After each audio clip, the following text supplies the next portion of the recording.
6 o'clock, we're going to call the meeting of the Charter Township of Bedford Planning Commission to order, and we'll start with the Pledge of Allegiance, please.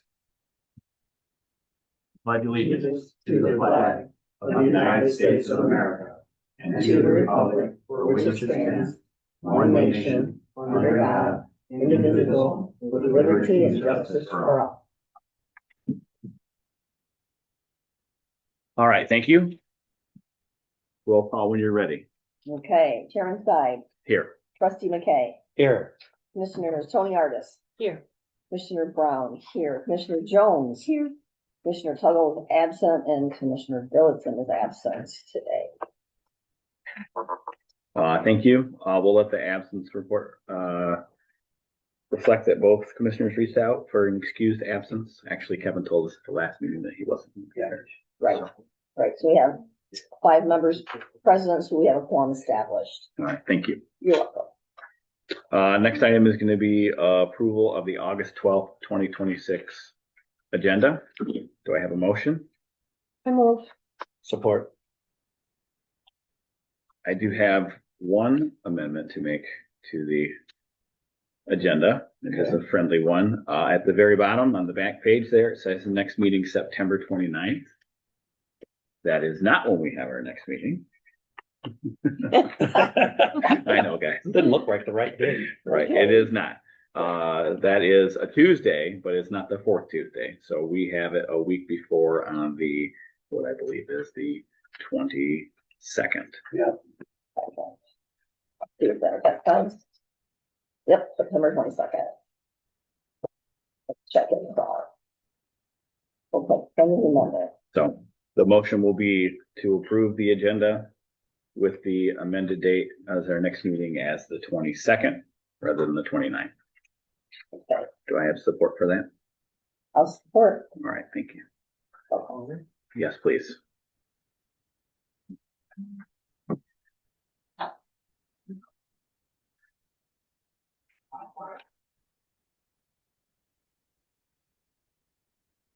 Do we need to do another roll call on that or no? You can just do one. I mean, that's a friendly amendment. So Okay. one is fine.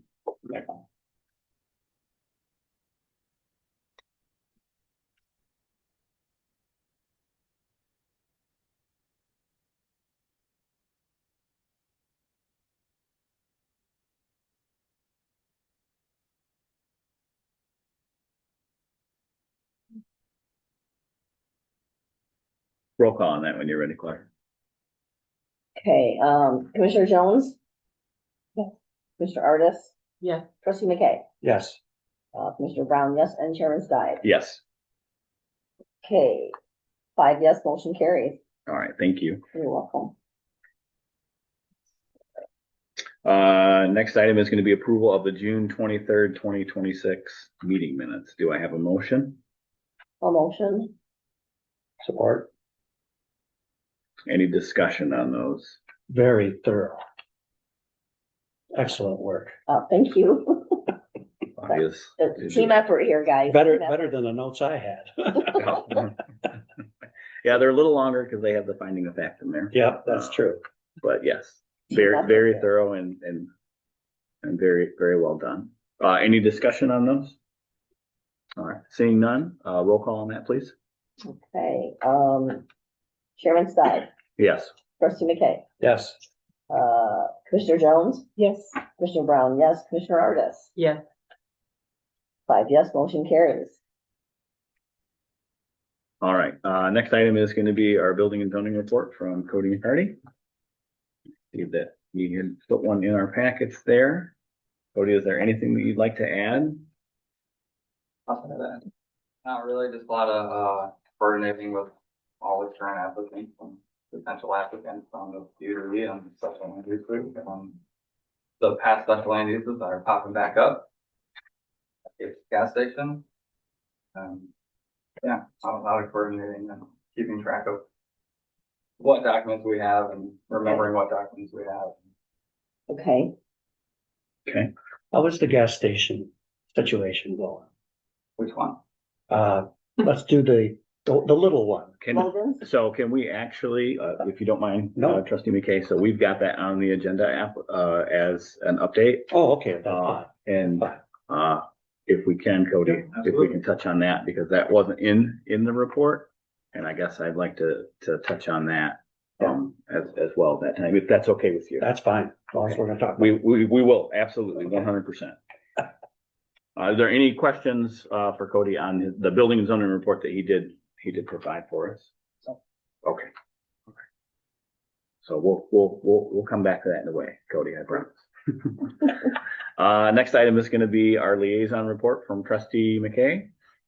I have a couple things that the board has requested the planning commission to look at, Okay, and they may or may not be under the purview of the planning commission, but okay, I've been asked to, ask, yes. okay, The first one has to do with the county animal control. We are evidently the only township that for animal control violations has it as a misdemeanor instead of a civil infraction. So they wanted us, the board would like us to take a look at that. okay. So Cody, I believe that is gonna be police powers, Yep. correct? Now, we do have our, animal ordinance, Urban livestock. or sorry, yes, thank you, our urban livestock, but that is not necessarily what they're referring to here, No. correct? Violations of the zoning ordinance, which would include violation of the urban livestock ordinance, are civil infractions. Okay, The animal control ordinance, even if your dog gets out and just goes and says hi to the neighbor's having a bad day and calls the police, that constitutes a misdemeanor. Yeah. And okay, That's what they're getting. overboard. okay. So trustee McKay, I guess that is a police powers situation. I mean, you certainly can relay that The board you needs asked to- us. yeah. But that is definitely What I thought. a board action. Yeah. I mean, the process will be the same though for them, won't it, Seth? I mean, you've got to have a draft and then a public hearing on that, correct? Or is it different for police? Yeah, so it's not zoning. You do first reading and then. Okay. The public commission and then notice of adopt, and then you adopt it. So it's a 2 meeting process. Okay, Just amending the county provision, so it's not a difficult amendment. Okay. How that would work. but they will need a draft though, obviously. Yeah. Okay. Yeah. All right. Anything else? Oh, yeah. Okay. Excellent. The other item that I believe we discussed the last meeting very briefly, but I know that the board has been discussing it, is the situation on Custer Drive near the bridge and the river, where we need to turn over in some manner the deed to the property so the county can turn it into a park. So I do have that on our list of, so we're gonna have updates for the, PUD and SLU application. Okay, I figured we would talk about that at that time. sure. But I am glad that you brought that up, because one of the things I was gonna, say is that we were asked informally. Now we're being asked formally. Formally, yeah. So yes, we will absolutely start a discussion on that this evening as far as that update. And I think that will probably end up being a joint effort in some capacity, but you should have some information to take back to them, after the meeting tonight, I would think, after we kind of break down where we're at on that. Okay. Mr. Chair, Yes, ma'am. is that where, Mark Hyers' property was? So it's like right across from it, kind of. Oh, Across the street. Across the street, basically. Dirt driveway that goes down that people use as like a Oh, boat launch, Uh-huh, kind of just formalizing Okay. that. Okay. All right, thank you, that's all I have. Okay, all right. Well, thank you for that, and thank you for the board for formally requesting and going through the process. We appreciate that. All righty, next item is going to be public comment time. That's going to be on agenda items only. We'll open that up at 6:14. And seeing none, we will close that at 6:14.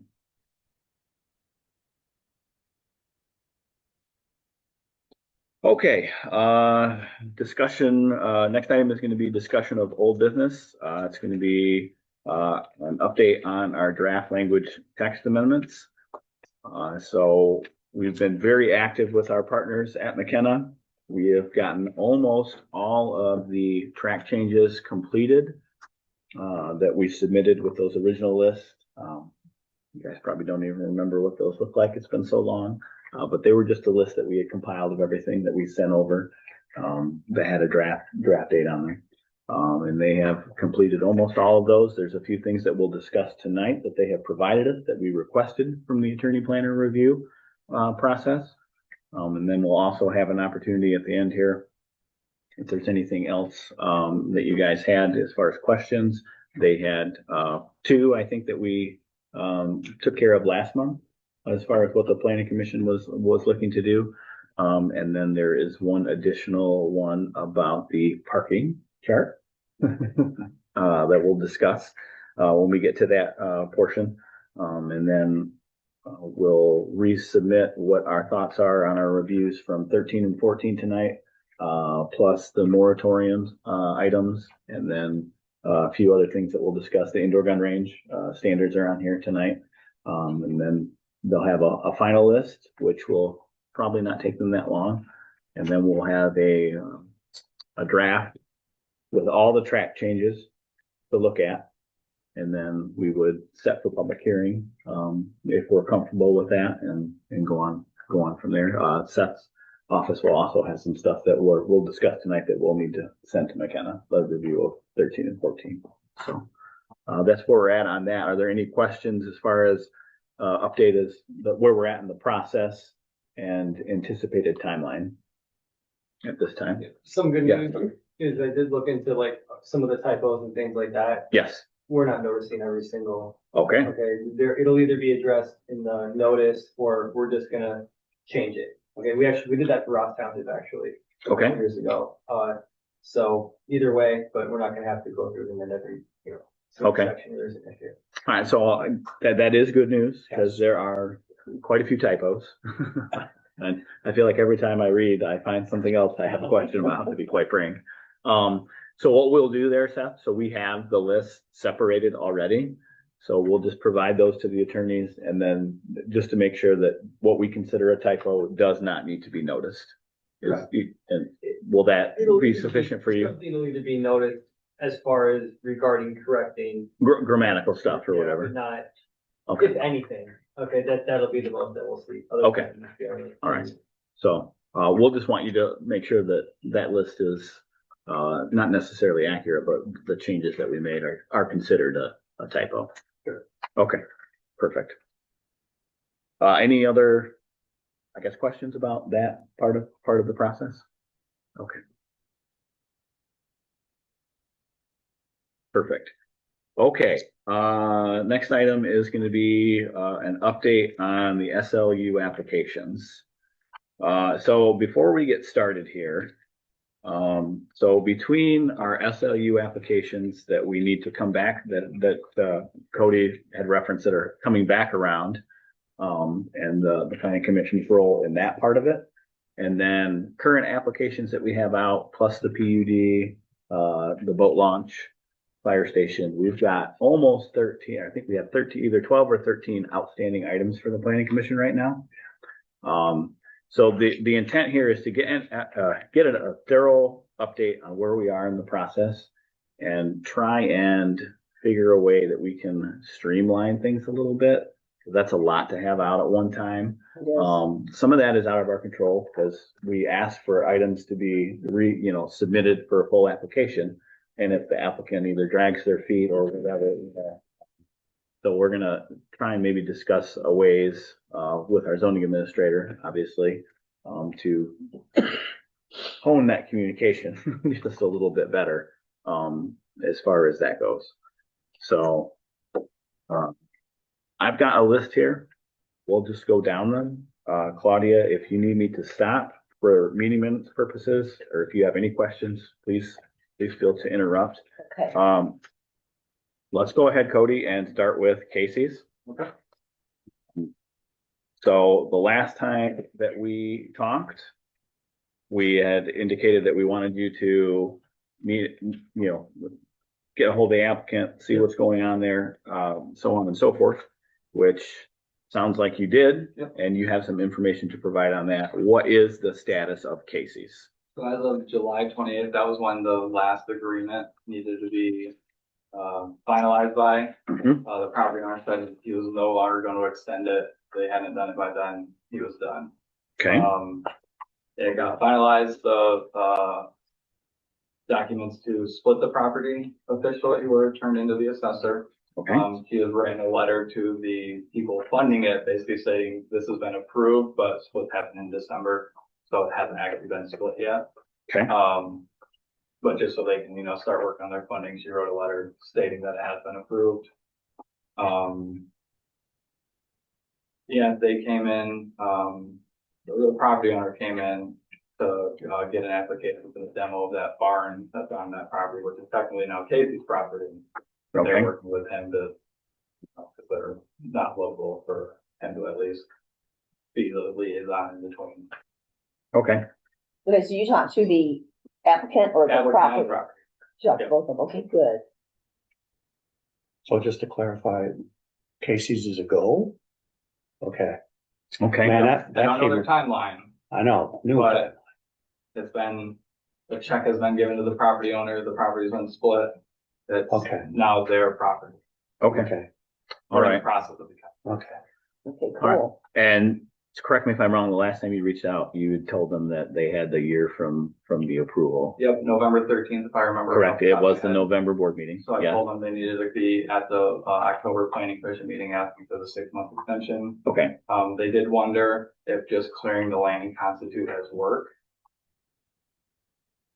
I guess they demolish that barn and then start clearing trees. Does that constitute? I would think that, I mean, correct me if I'm wrong here, Seth, but any progress moving towards, getting to where their approved site plan is progress.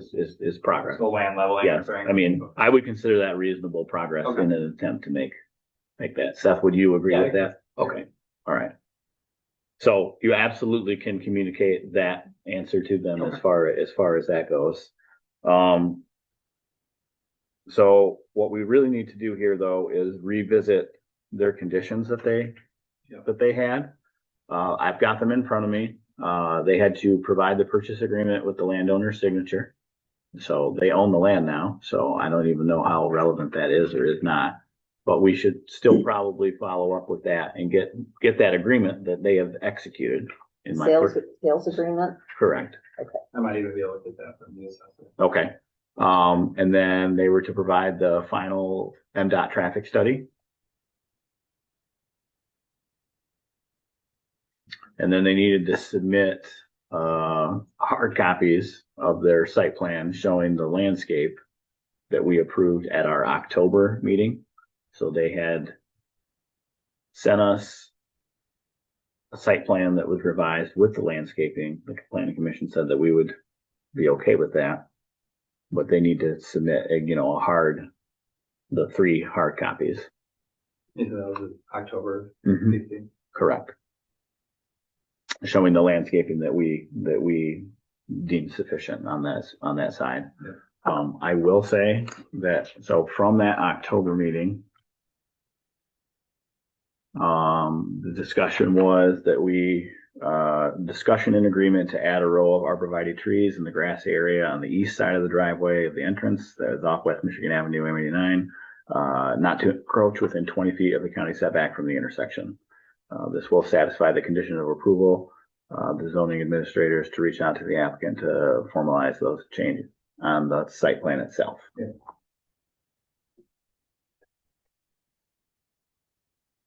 So I would think that before they're issued their permit and start construction, we would want that done. Yeah, absolutely. And then we follow our process that's in the zoning ordinance where we get the site plan notarized, the meeting minutes notarized, and then off it goes.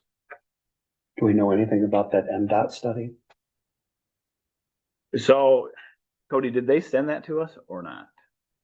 I don't believe so, but I believe the landowner is the one that Has it? conducted. Okay. So All right. I should be able to get it relatively quickly. All right, so either way, before we can issue the permit, and this is a general question that I have that I was gonna ask you, I won't ask you on everyone's, but practice is that they have to meet all conditions of approval before Cody issues a permit for that, correct?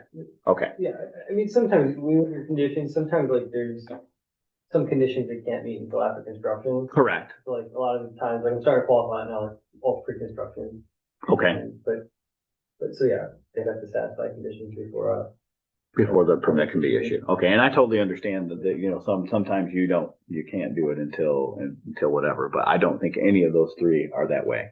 Oh, Actually, that clarifies the question a little bit, because yes, one of our conditions on APC towers specifically states before a building permit is issued, okay. they must provide the hard copies, but none of the other ones say that. So I wasn't sure if that was like, So I think that is one that applies there, and we applied that correctly. So before you issue the building permit, like we want the hard copy of the site plan that we approved so that we can have it notarized and send that to them. So that's the binding document. Gotcha. And I think in almost every instance, that should be done before a permit is issued, whether there's stuff that has to be done, you know, after construction or not. but at least the hard. Correct, yes. Would be how, I mean, that's just Makes sense. makes the most sense. Okay. All right, so we'll track all those things down, Cody. Yep. Let them know that they need to have, the three sets or whatever, and then I think that pretty much covers that one. The other one that we are coming up on that has a similar issue is, Paisley Trees. Cody, when is the last time we were up there? It was in, yeah, here, the exact day that Sam took it earlier. So when was the last time we were up there, and have we had any complaints? I've had one complaint about Okay. the smell.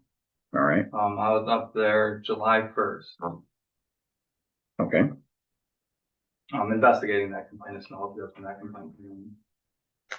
That was really before the plants were big enough to smell.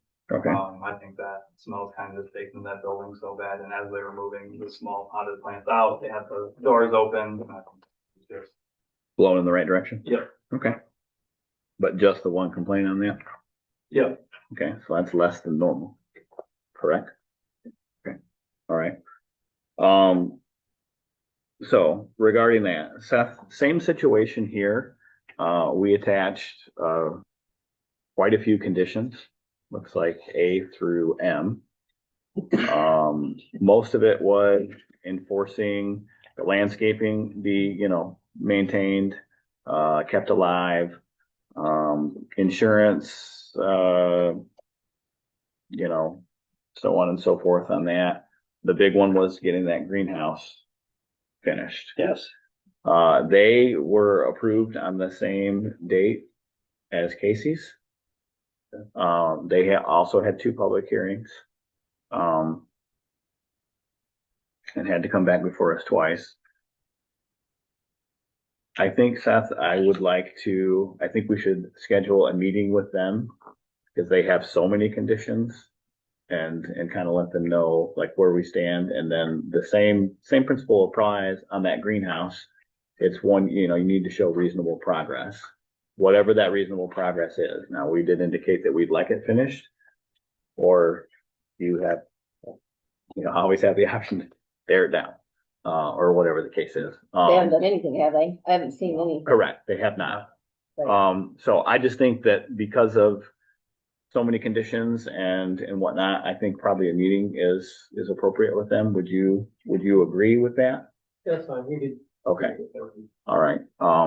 And just kind of let them know, like, I think we've had a lot of communication trouble, not recently, but in the past. So I think that a meeting with our attorneys, the zoning administrator, and then the chair, kind of indicating what our process is here and what we're looking for. So that they know well in advance of November. Yep. What'd you say it was, 13th? 13, if I remember right. That, we can do that. The other thing that we have here, so as a condition of approval on that, Seth, that we needed to attach those with the deed and stuff. So that is something that we will want your firm to help us with. Okay. That was the one, I think the second one that we had done that with. Yep. As far as that goes.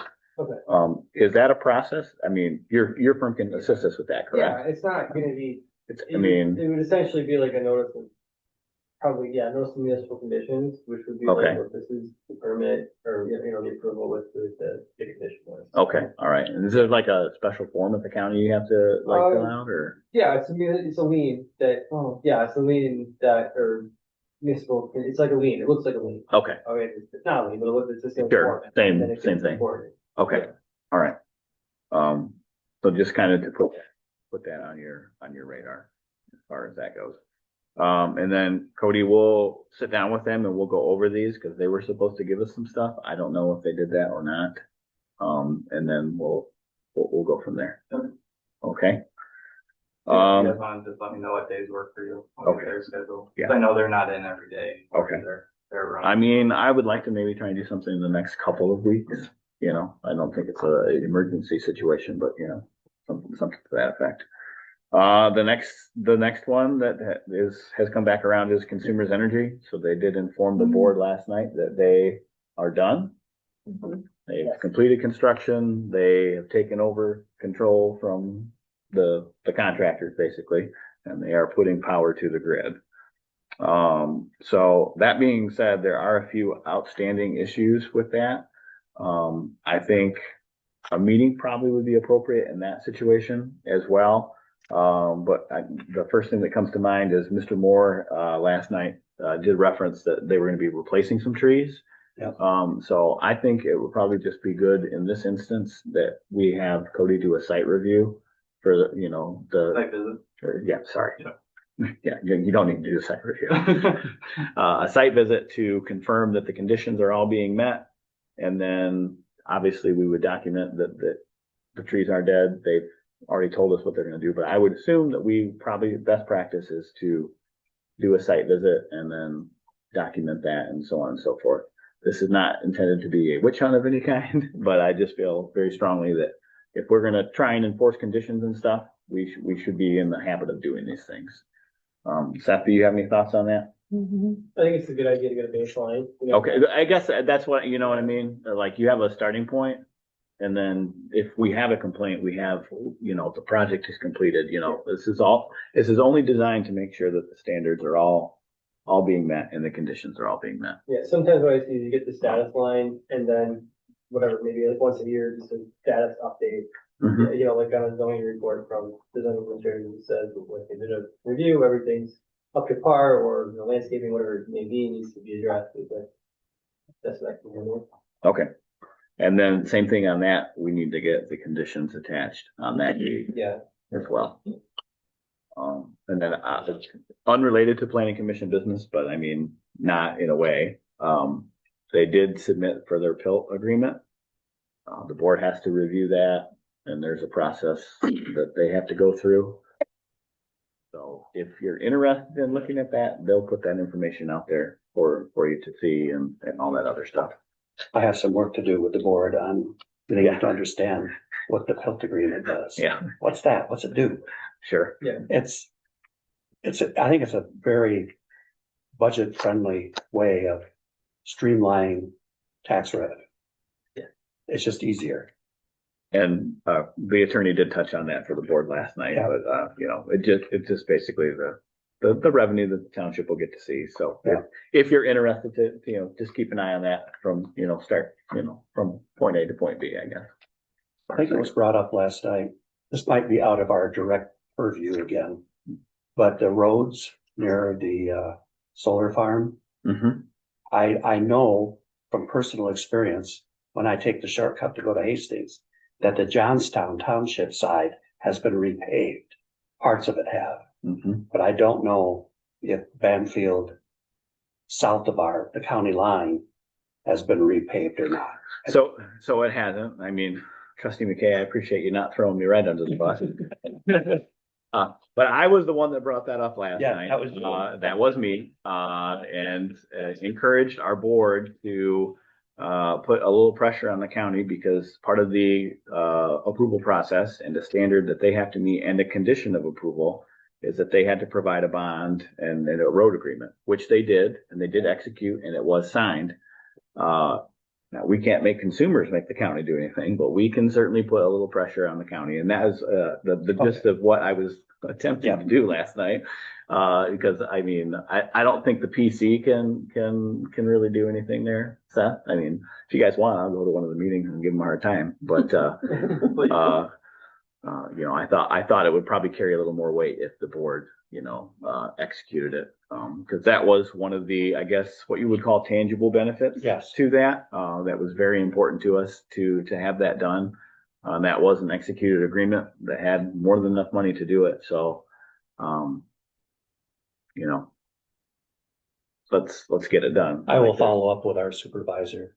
Yeah. We probably should be the point of contact. I would think so. Yeah. You know, I mean, consumers did everything that we wanted them Yeah. to there. But you know, so now we want to see it through because the maintenance on the road from the county during construction was not great. There No. were several times that there were many holes. Now they have come through recently with the Durapatcher, but the agreement is that it gets repaved, and I think that we should, you know, try and accelerate that. You know, construction is completed and they're supposed to do it And now. consumers are gonna pay for it. Correct. So it's a win. Right, absolutely. Okay. I will have Randy start that. Okay, next is the APC towers, which is the one that we just approved. Yep. Cody, they have dropped off a site plan. So now that we have approved the meeting minutes from that, we will go through the process that's dictated in the zoning ordinance where we, you know, notarize the site plan, send it over to them and whatnot. They had quite a few conditions on there. Outstanding ones, Seth, that, again, the deed issue. And then, so we attached performance guarantee to both Paisley and APC towers. And that has been a question that we've had, you know, kicked around. You know, we finally have decided that technically the zoning administrator in the zoning ordinance can put forth what the performance guarantee is in one spot, and then I think in another spot it says the township engineer. So that's one of the things that I'm pretty sure that you changed or that we are going to discuss on the track changes tonight. Yes.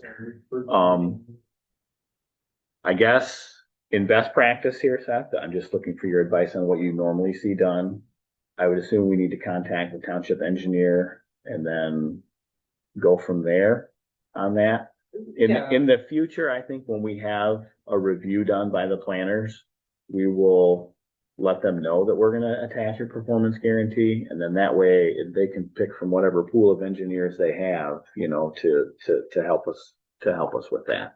Yeah, something that gets missed with these surety bonds and performance bonds is that, like, we need to make sure it's like a credit-worthy institution that has Okay. a high rating. Okay. Because that's more stable your bond is. Okay. Okay, and a little hesitant to put that language exactly in because it's credit-worthy, but that ever changes, you know. Or what the definition of, okay. Yeah, so, Right. I mean, there's three entities that, it's like S&P, Moody's, and there's one other that go through and do the ratings, but Okay. you generally want the two highest ratings, because the lower the ratings, the less stable the bond would be if you're gonna need to draw it. Okay. So I will say I believe it is in the solar, it talks about the bond and, you know, the treasurer, you know, on file with the treasurer, approved. It might even say approved or advised or something of that nature from the attorneys and the planning commission. So, I mean, is that language that we maybe should consider attaching to the performance guarantee section there in section 13? I think it's number 10. Yeah, you could, I would say like on attorney's end, it would just be more or less like even with the bonds and the ratings, when I've been dealing with it more recently, I would usually just kick it over to the townships, like a county firm or CPA. Okay. Cause it's like they might have, Yeah. you know, more. And it may be, you know, like review, it may say reviewed, but it might, and I'll pull it up here in a little bit, but it may say reviewed by attorney and approved by planning commission. Yeah. It may say that. So, Yeah, I didn't mean to make that sound like the attorney. Yeah, like I can see, I know, the bond rating acceptable to the planning commission. Okay, Something like that. all right.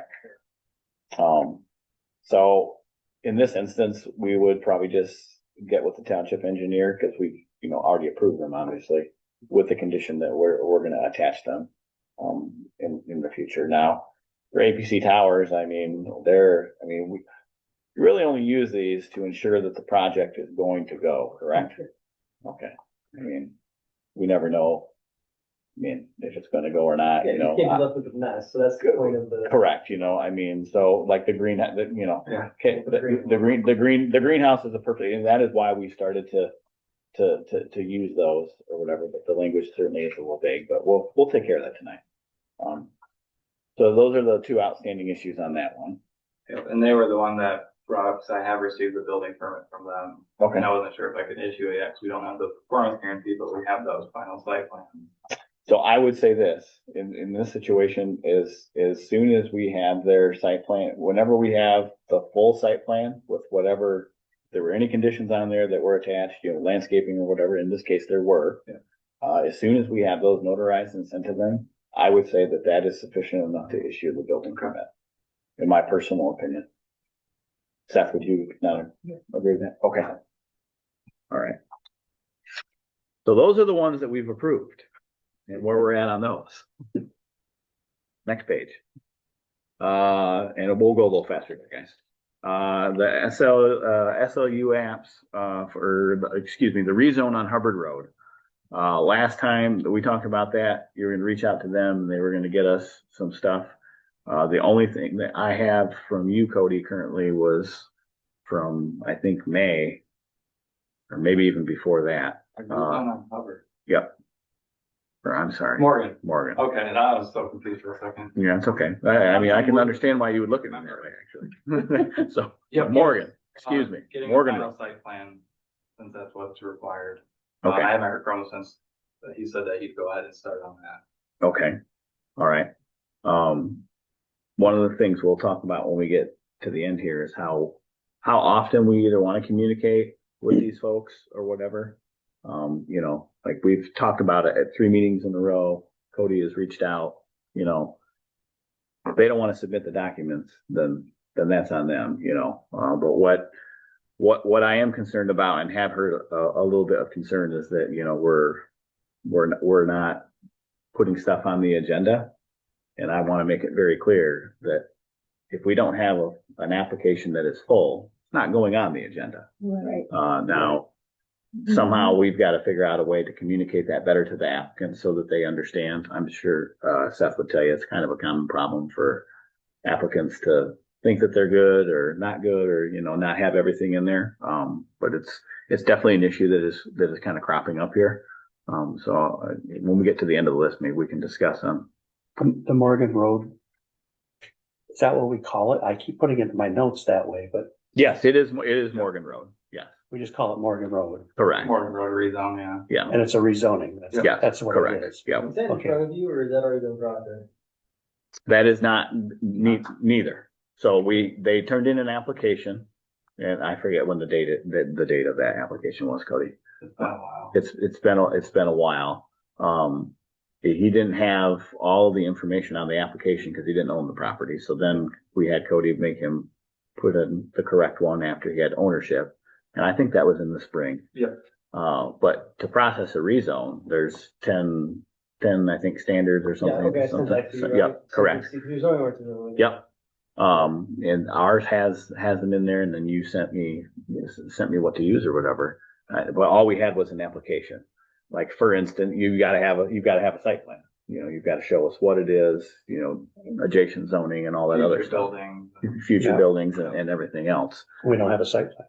And we literally just had the application. So, if it's rezoning, you need an ordinance to rezone. okay. And at the end, at the board, Well, you still, you have to have a public hearing anyway for rezoning. Correct. But you need an ordinance to rezone the property and amend the zoning map. okay. Okay, so Yep. anytime, everything's very important because it gets missed all the time. Yes, and you actually said that the last time that we talked about this. Yeah. So we've received nothing from them other than the application, correct? Application and the, fee for the application. Okay, and the fee. All right. Okay. All right. Let's see. Next is gonna be the River Road application for special land use. So do we have everything from them, Cody? So they sent over their application in February. Yeah. And then you and I touched base in June. Again, same situation where they sent a site plan that it was not complete in the sense that it did not meet all of the requirements for site data. You reached out to them. There was also some testing information, water testing or something, I think, that they did, that some stuff from Eagle that they did submit that we had asked for, or we're going to ask for. But do we have an updated site plan from them? The only one I've gotten since then has been the one, he sent me the digital copy of the one without the contour line, since that muddied the initial one up so much. Because you can read through a lot of the stuff that's crammed into that single page. A lot of it's there. Okay. I mean, there's probably, I think if I remember right, I counted like 9 things missing out of the a few things Yep, quite a we few. require. Yep. But a lot of it's like road depths and things like that. All that's existing on this one, so they had questions on Okay. like, do we have to specify this? The landscaping, the size of trees, like, you know, those trees over there are 100 years old. Did they have the current zoning and the GIS and like adjacent, overhead view and all that other stuff in that? I can't remember. Okay. I have to double check. I don't think that they did. I don't think they're right. So again, it is more of the same. So we've had an application that was submitted to us that we took in February, but it was nowhere near complete at the time of. And again, we just have to figure out a way to, I don't know if we need to change in our process and procedure that we'll talk about here in a little bit. Like we don't take your application and your check until you've had a review and then, tell you what you need to do. As far as that goes, because that can be extremely frustrating for the applicant. Obviously, they turn it in, they give you the $500 or whatever the fee is, and then they're like, well, come on. Well, I mean, we're just not. You can't process a site review if they don't have all that information. Right. All right, so we have not heard from them since June, basically. Last month, I believe it was when their engineer came in to let me know that their office was bought out. Okay, is that what you were? He wasn't sure how long he was going to be open to work, so he wanted to get as many things closed up. So that's when they sent me over the non-contoured site plan. All right, and we'd reach out to this applicant and just say, hey, like what can we do to assist you that so we can make it very clear what you need to do so we can move this either along or not along. All righty.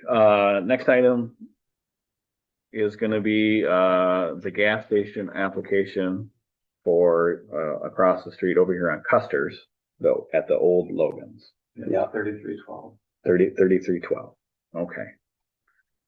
All right. So this in particular, I know, Cody, they have been pretty aggressive with you. They also have been pretty aggressive in the community with other people that don't have anything to do with this process.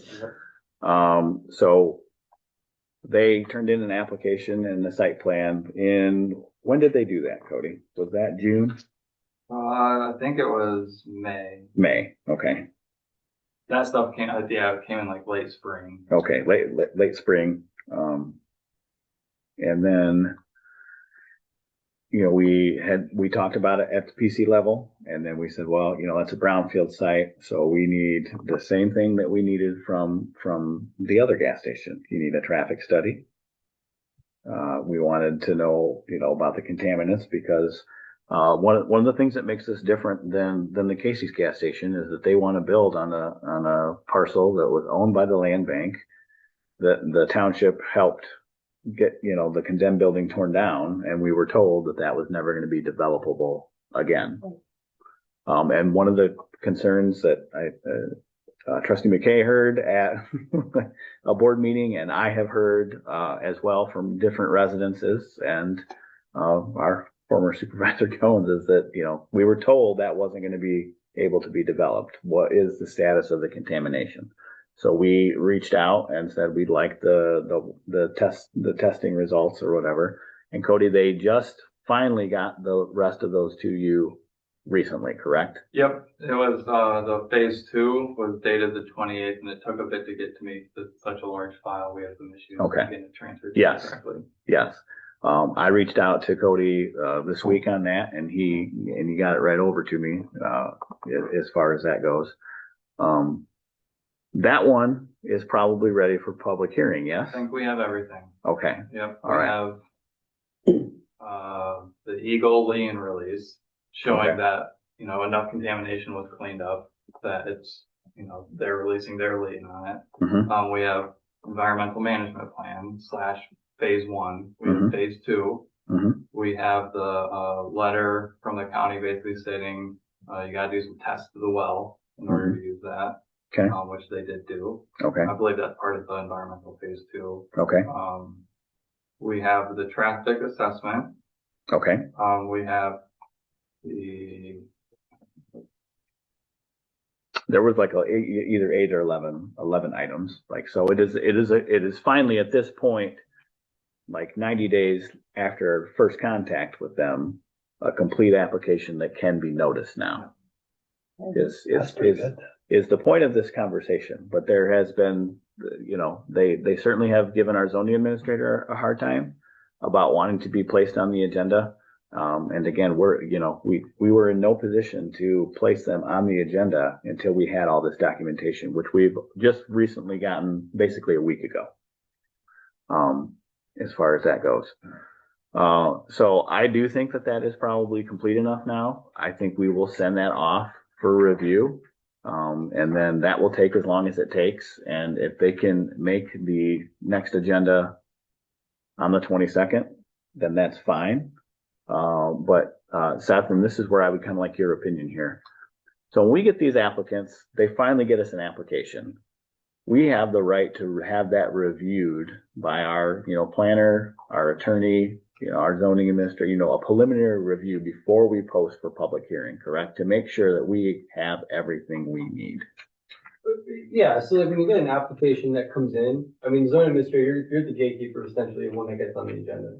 Okay, so in every application is gonna be a little different, right? But if it's something that needs to go to the engineer, yeah, I mean, that might take, by the time you get to the planning commission meeting, you want, in a perfect world, you want that report back from, Correct. the Yep. engineer. Yep. And then secondly, if it needs legal review, then yeah, I mean, we can look at that. We're usually here anyway, but if, you need it ahead of time, if there's like a unique issue or something. I mean, I think, so we have had, so we've done a lot of public hearings around here in the last 5 years, obviously. And we have quite a few that we may have to do. I just really, best practice has always been, and your advice has always been, to not continue public hearings unless you absolutely have to. And I think that the best way to do that is to inform the applicant, to have a review done. And if there is something missing, because, there's probably going to be 100 and some pages out of all those documents, maybe more actually, because that environmental report is pretty. like 285 days Yeah. or something. So, so for us to do a preliminary review, without, any note, okay, here's the documents. We're gonna conduct that view at the public, the public hearing or before it. I just don't think that is. I don't think that's right. I don't think that's realistic. So that's why I guess we'll talk about it in the process and procedures. But we really need to be explaining to these applicants, like, okay, we'll take your application. It looks like it's complete. We are going to review this and let you know if there's anything that you need before the public hearing. And I think that should all be done before we post. I feel very strongly about that. Does anybody disagree? I guess. No, I would support that. I want, at the hearing, I want to be able to go through the process and be done. Well, and if you have questions, Yeah. you know, regarding that, I think it's only fair, especially like when we're attaching the conditions and stuff, Seth. Exactly. Right. I think that you give that applicant the opportunity to review that, not just at the meeting. Yeah. You know, two-way street, if you will, you know what Yeah, I it mean? may be in the position of attaching all of these conditions because the application is not complete. So Right. instead you want a complete application, then you just attach the, Okay, the most relevant conditions that there are. That'll cut the list down quite a bit. okay. You know, and, you know, it takes time to do a review, you know, I mean, most of the time we can get stuff done within like 2 to 3 weeks.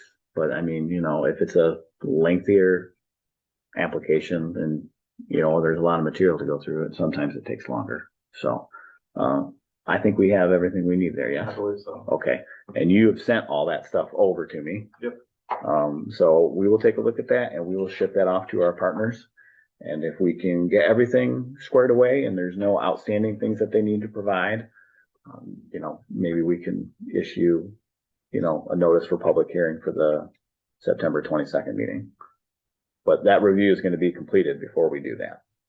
So I don't know if you know, throwing you a bone in the sense that if you want to communicate that to them, that is fine. Yep, happily. Or I think that's appropriate, I guess. I think. And then Cody, while we're going on to the next one, when is our cutoff for posting on the public hearing for our meeting on the 22nd? Just so we have it handy, because we're talking about possibly setting two, so that.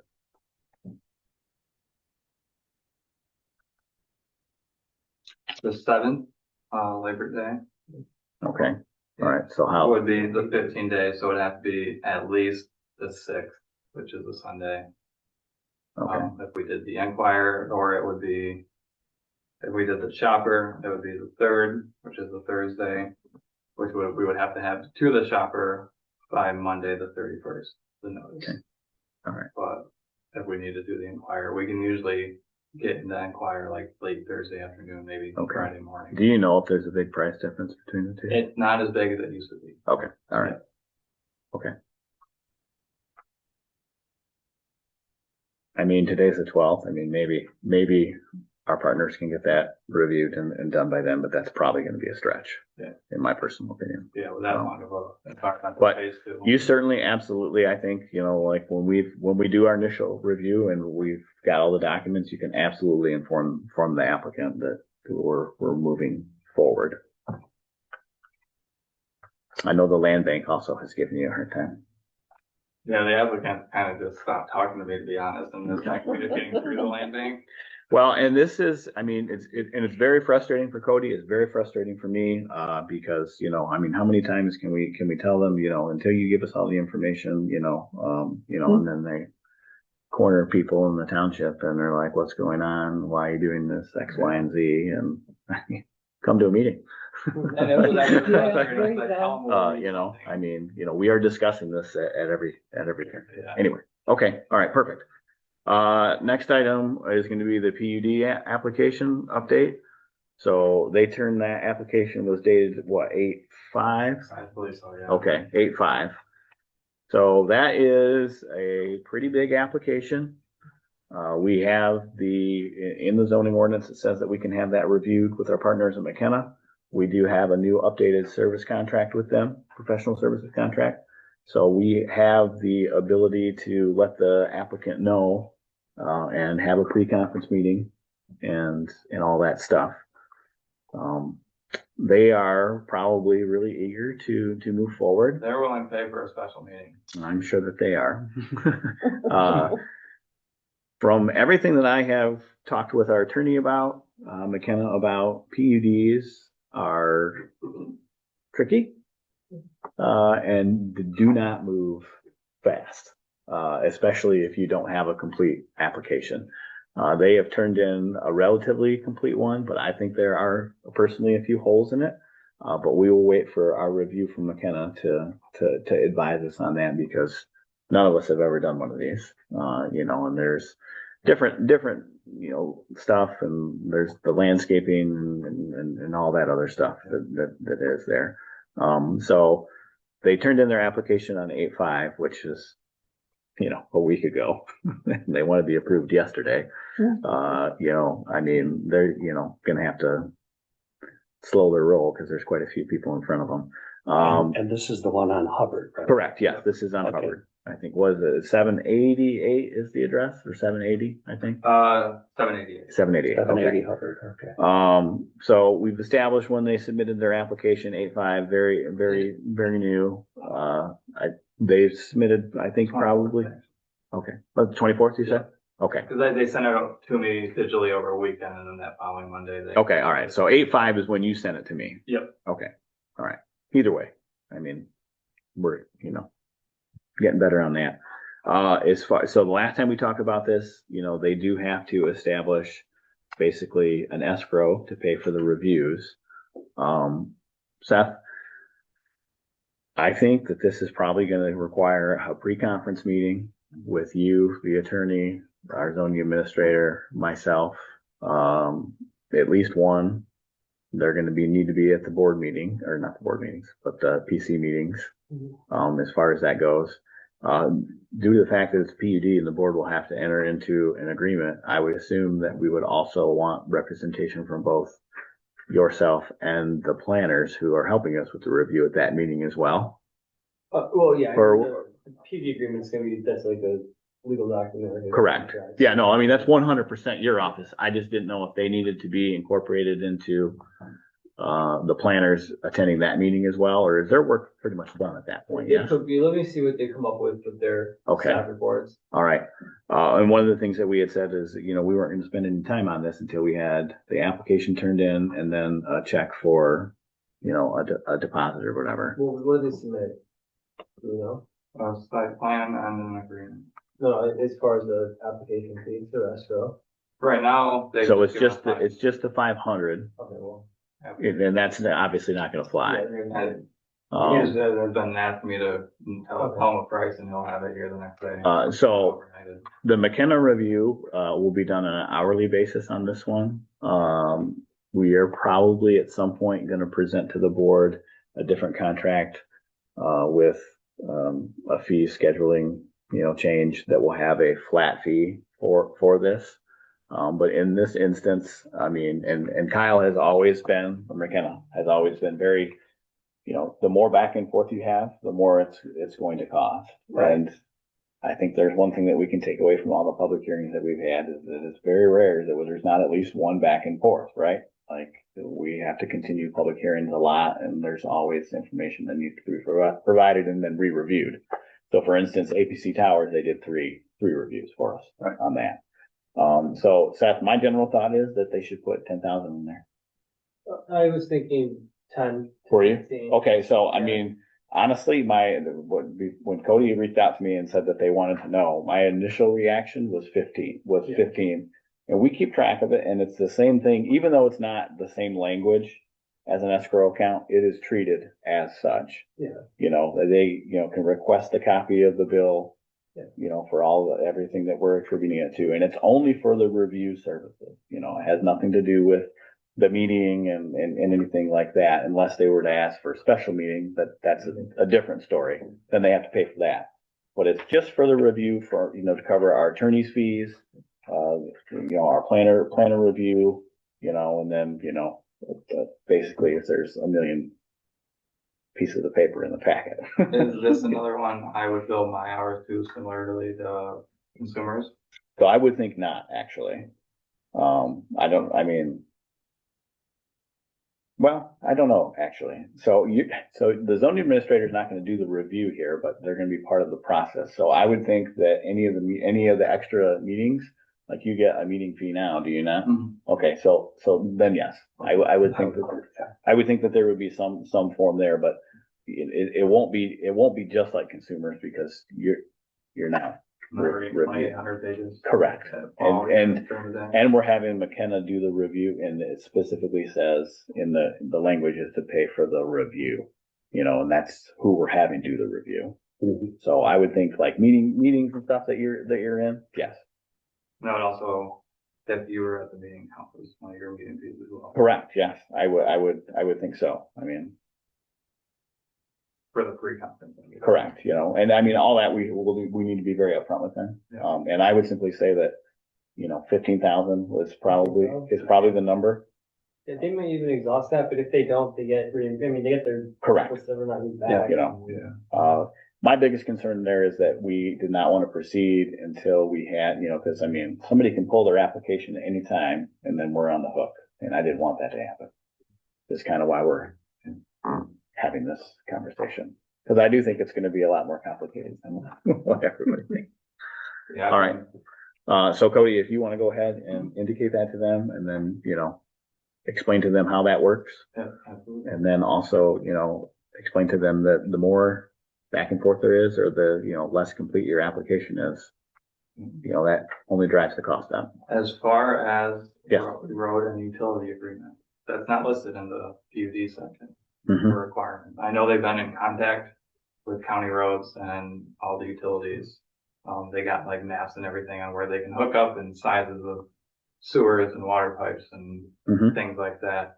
Do we need anything on that front? I would think so. Seth, correct me if I'm wrong here, but I would think that maybe we would discuss that at that pre-conference Okay. meeting. Yeah, find out what's going on there. Yes. Okay.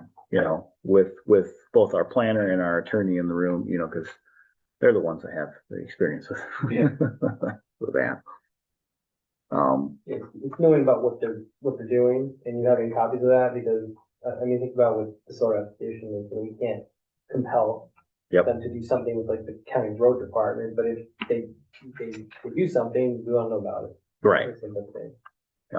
So I would think that would be a good time to hash that out as far as that goes. Do you have any other questions on that, Cody?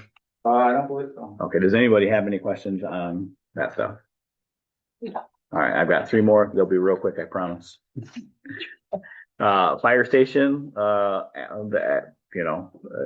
it was brought up that the PC will need to be involved in that. That is only because it's not just going to be a proposed fire station, correct? Okay. Because it's gonna have the meeting room and some. Yeah. So any time that a municipal building is not for emergency services, it has to go before the PC for a site review.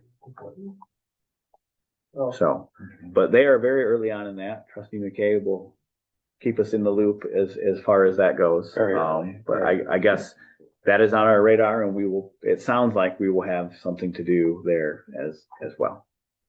And then the boat launch, as Trustee McKay had indicated. So Cody has received all the information from the county and then done a little bit of investigation on his own. It was thought that the county owned it, then it was us that owned it. It turns out that we own it. And then they said, well, you didn't pay for it. It turns out that we did pay for it. Yeah. One thing after another. Correct. So a lot of different ideas about what was. So we have all the information to do that. We will put that in a packet and probably talk about that at our next meeting. So yes, go ahead. On this whole thing. Yeah. They reached out to me and they asked, I'm sure they did. what is the planning commission's, outside of site review? Mhm. Because this was pointed out to me, 4.39, Mhm.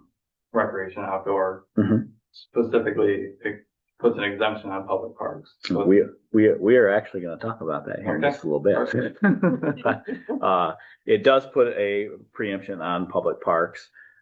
So I can understand why they want to try and weasel into that. Weasel is a strong word, actually. Why they want to try and use that.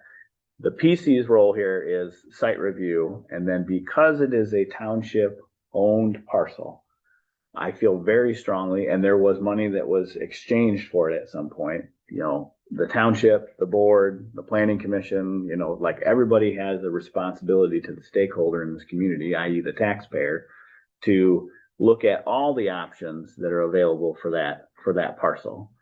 So just to give you an idea, Trustee McKay, of kind of like what I think our role is there. And like our role is to do a site review if there is one, but it's also to, I guess, inform and, give an opinion to the board about the master plan implications that is in the enterprise zone, correct, Cody? I believe so. Which borders our industrial district. We don't have a lot of that space. So it's just about ensuring that the board and the community is aware of all options that are on the table for that, because the township does own it. Yeah.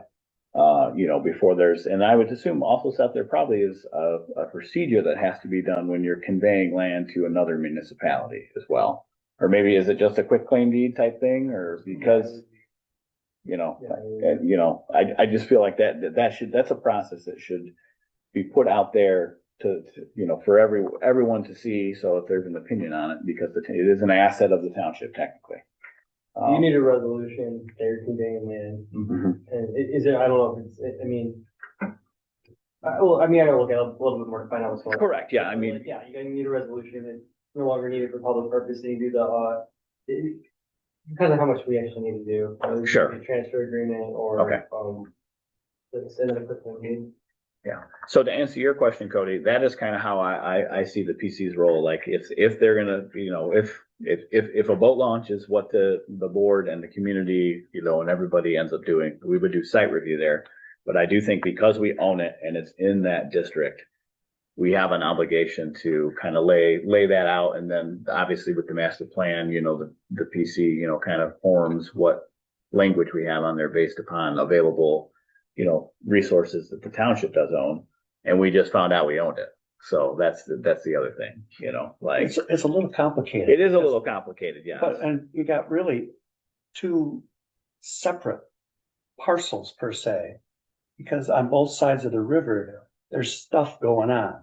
I Yes. pulled off one day and went up I call it the forbidden path. On Okay. it'd be the southeast South- side Yeah. of the road. Okay.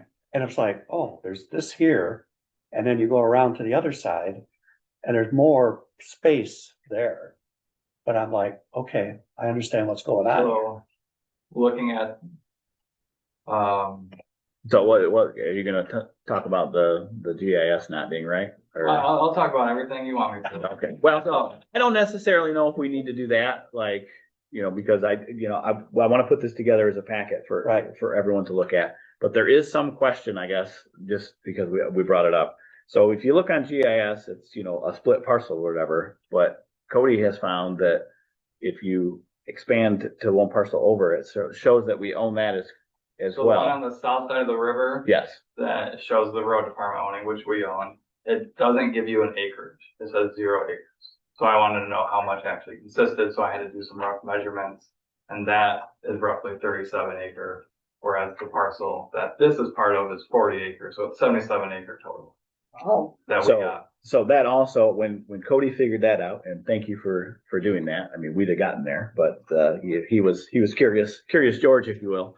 To me, that changes. You're not just talking about a small little piece of property. right. There's a lot of. No, So what they're asking for though is 2 point, yeah, dude. like. Correct. Now, yeah, They don't want the whole thing. they don't want the whole thing, but if you allow for it to be separated and developed, what options does that take off the table for the rest of it?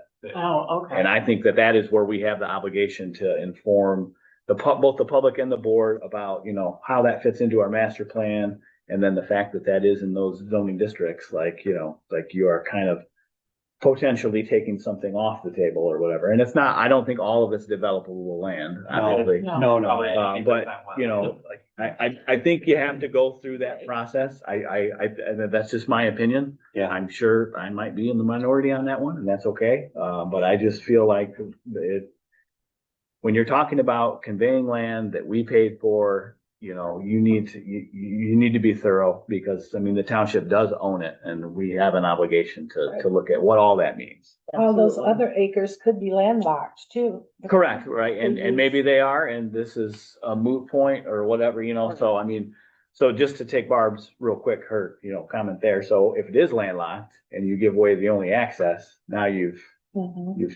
totally just flushed the other, Great. 60 acres or whatever it is. Exactly. So, and that, I also think that, maybe there's something that can be done in conjunction with a partnership or whatever the case may be, like, I think we owe it to the residents, to take a look at that and present that to the board as a recommendation, or at least the information of, and then they can make that decision. Now, Cody, I don't remember from that meeting, is there a deadline that they are working at with the grants and stuff? Because all this came about after they applied for grants and got it approved. So they haven't given me a specific date, but when they reached out to me today, what they, So Tony, I think, so this started 2 years ago. yeah. Yeah.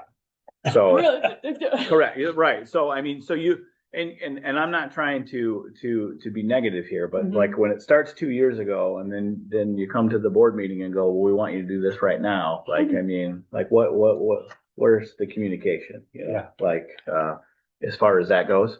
And, you know, I get it, you know, or whatever. But that's why I just think that we should not be compelled to have our foot on the gas here. You know, like, I mean, they've secured the money.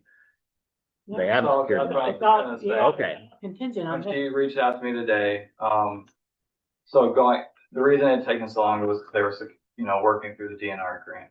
Okay. Once that got allocated and then, you know, everything like that, not fully allocated, but agreed upon, Mm-hmm. they started doing their due diligence, had the, site surveyed, and that's where it popped up as, hey, you don't own this, we're not giving you this grant until you own it, or unless you own it. Mm-hmm. So that's when they came towards us. Okay. They stated today, that the urgency comes from wanting to move the DNR grant forward. They can't get the grant agreement until they own the parcel, and I'm not sure how long they're not sure how long the DNR will allow them to delay.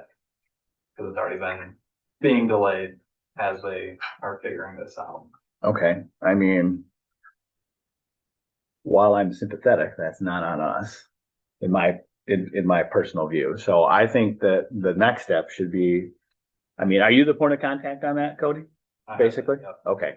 So I would think that you need to reach out to them and go, well, did you need to come to us with whatever the DNR says is a hard date or whatever. And then obviously if we need to accelerate things for that purpose, that's one thing. But I mean, you know, you need to tell us what that is. You know, I will also say the survey that was included, I mean, they've known about this for a little while. And we just saw them last month. So, I mean. Was the survey done like a year ago or something? 22nd, 2026. Yeah, so, Okay. you know, I mean, so she comes to the meeting, but I mean, it just doesn't line up with when they had the site plan done and everything else. So, I just feel that we need to be very diligent here in my personal opinion. Now that's just I am one man with one vote. You know, if the powers that be decide that they want to accelerate it for whatever reason and not do all this due diligence, I mean, that's not my call to make. I'm just telling you what I think we should do. I'm certainly open to anybody else's, any comments or anything from the board, or, you know, like, Well, I mean, speaking as a board member, I'd like to see what they're gonna do with this. right. A site plan. I wanna know what's going on there. Right, Yeah. absolutely. And we do have one. Okay. Do you know, like I said, the only question, the two biggest questions that raised the alarm were, you know, they said that we didn't pay for it and we did pay for it. So now that's an issue in my opinion. I don't think that the township can just sign something over if there was a monetary exchange at some point, or I don't think they should anyway, you know, or whatever. I'm not advocating that we sell this to them. I'm just saying that is a factor here. And then we were told it was only 30 acres or whatever. And turns out that it's bigger. So, you know, like, I feel like you have to make a decision from an understanding of the full set of facts, Right. which take time to get to. Yeah. I I haven't seen Is any of it. that So, also recorded at the county? So essentially what happened was we bought those two parcels in 1970.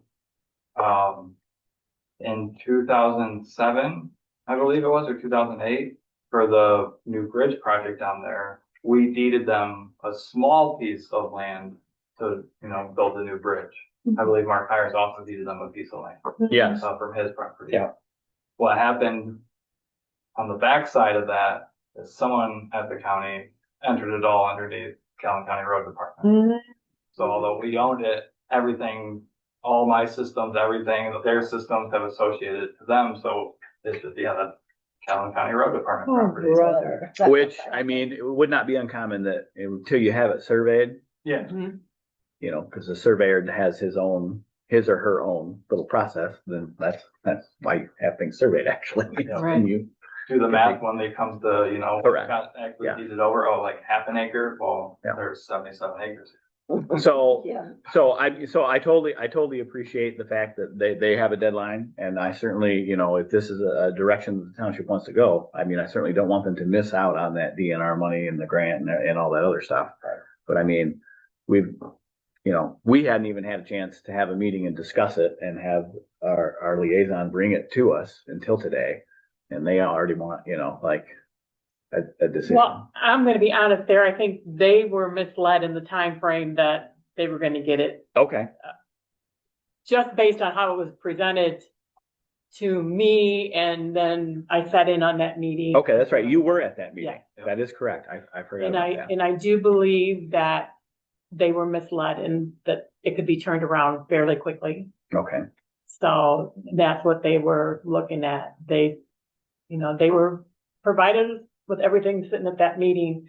But then I think there was some miscommunication within the offices here as to what it was actually gonna be. okay, all right. So I guess I was gonna ask you if you could elaborate on the misleading came from, I guess, within the township is what you're saying.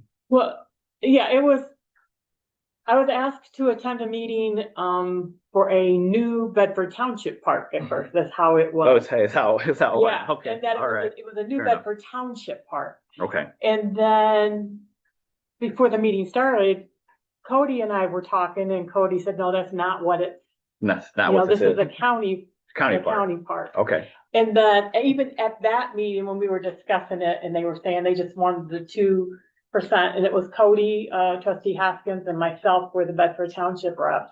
okay. And if you remember, Lucy from the county came to the board meeting. Yeah, I do. Because at the initial meeting we had, it was stated that it could all probably be handled that night, and they would get approval to come back, Oh, well, get it back. I don't know who stated Mm. that. I won't ask you to state that on the record that who stated that, but I mean, that certainly is not how you should conduct business. And they were such shocked. I mean, I'm sure she they, said, okay, we didn't know it was gonna be that fast of a okay, turnaround. all right, And that's why I was in shock at the meeting. Okay. It didn't all right. happen. So there's a lot There's of, a lot. a lot in play here. I think the important thing is that we're aware of it. Find out when the deadline is, and then if we have to accelerate our due diligence and everything else, we will absolutely do that. I'll also see, I doubt it on this side, but so part of their funding is coming from the DNR grant. The other part of their funding is coming from the Enbridge revitalization, because they poisoned us all. Sure. A grant from that. All right. Right. From that oil spill. So I'll see if there's any sort of timeline on that Okay. side as well. All right. If you can investigate those two things, Cody, that would be very beneficial in helping us get a better timeline to move forward.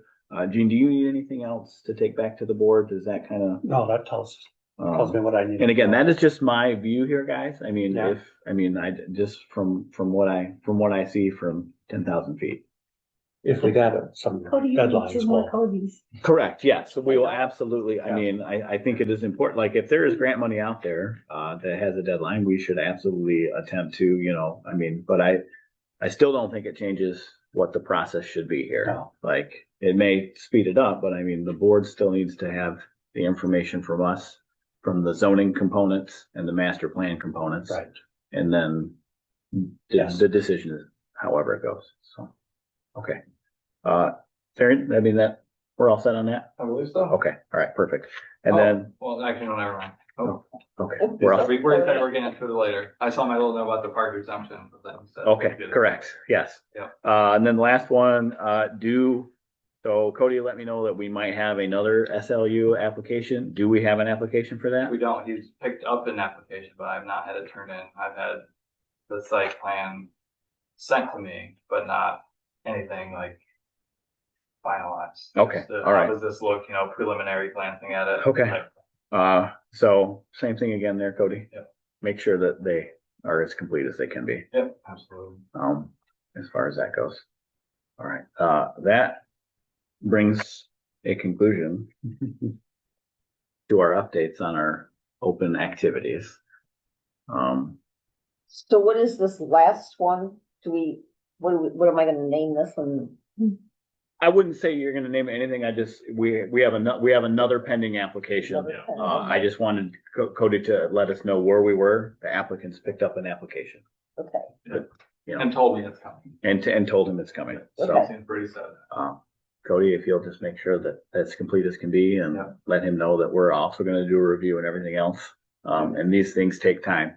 Like we are overloaded right now. Yeah. our motion where it is.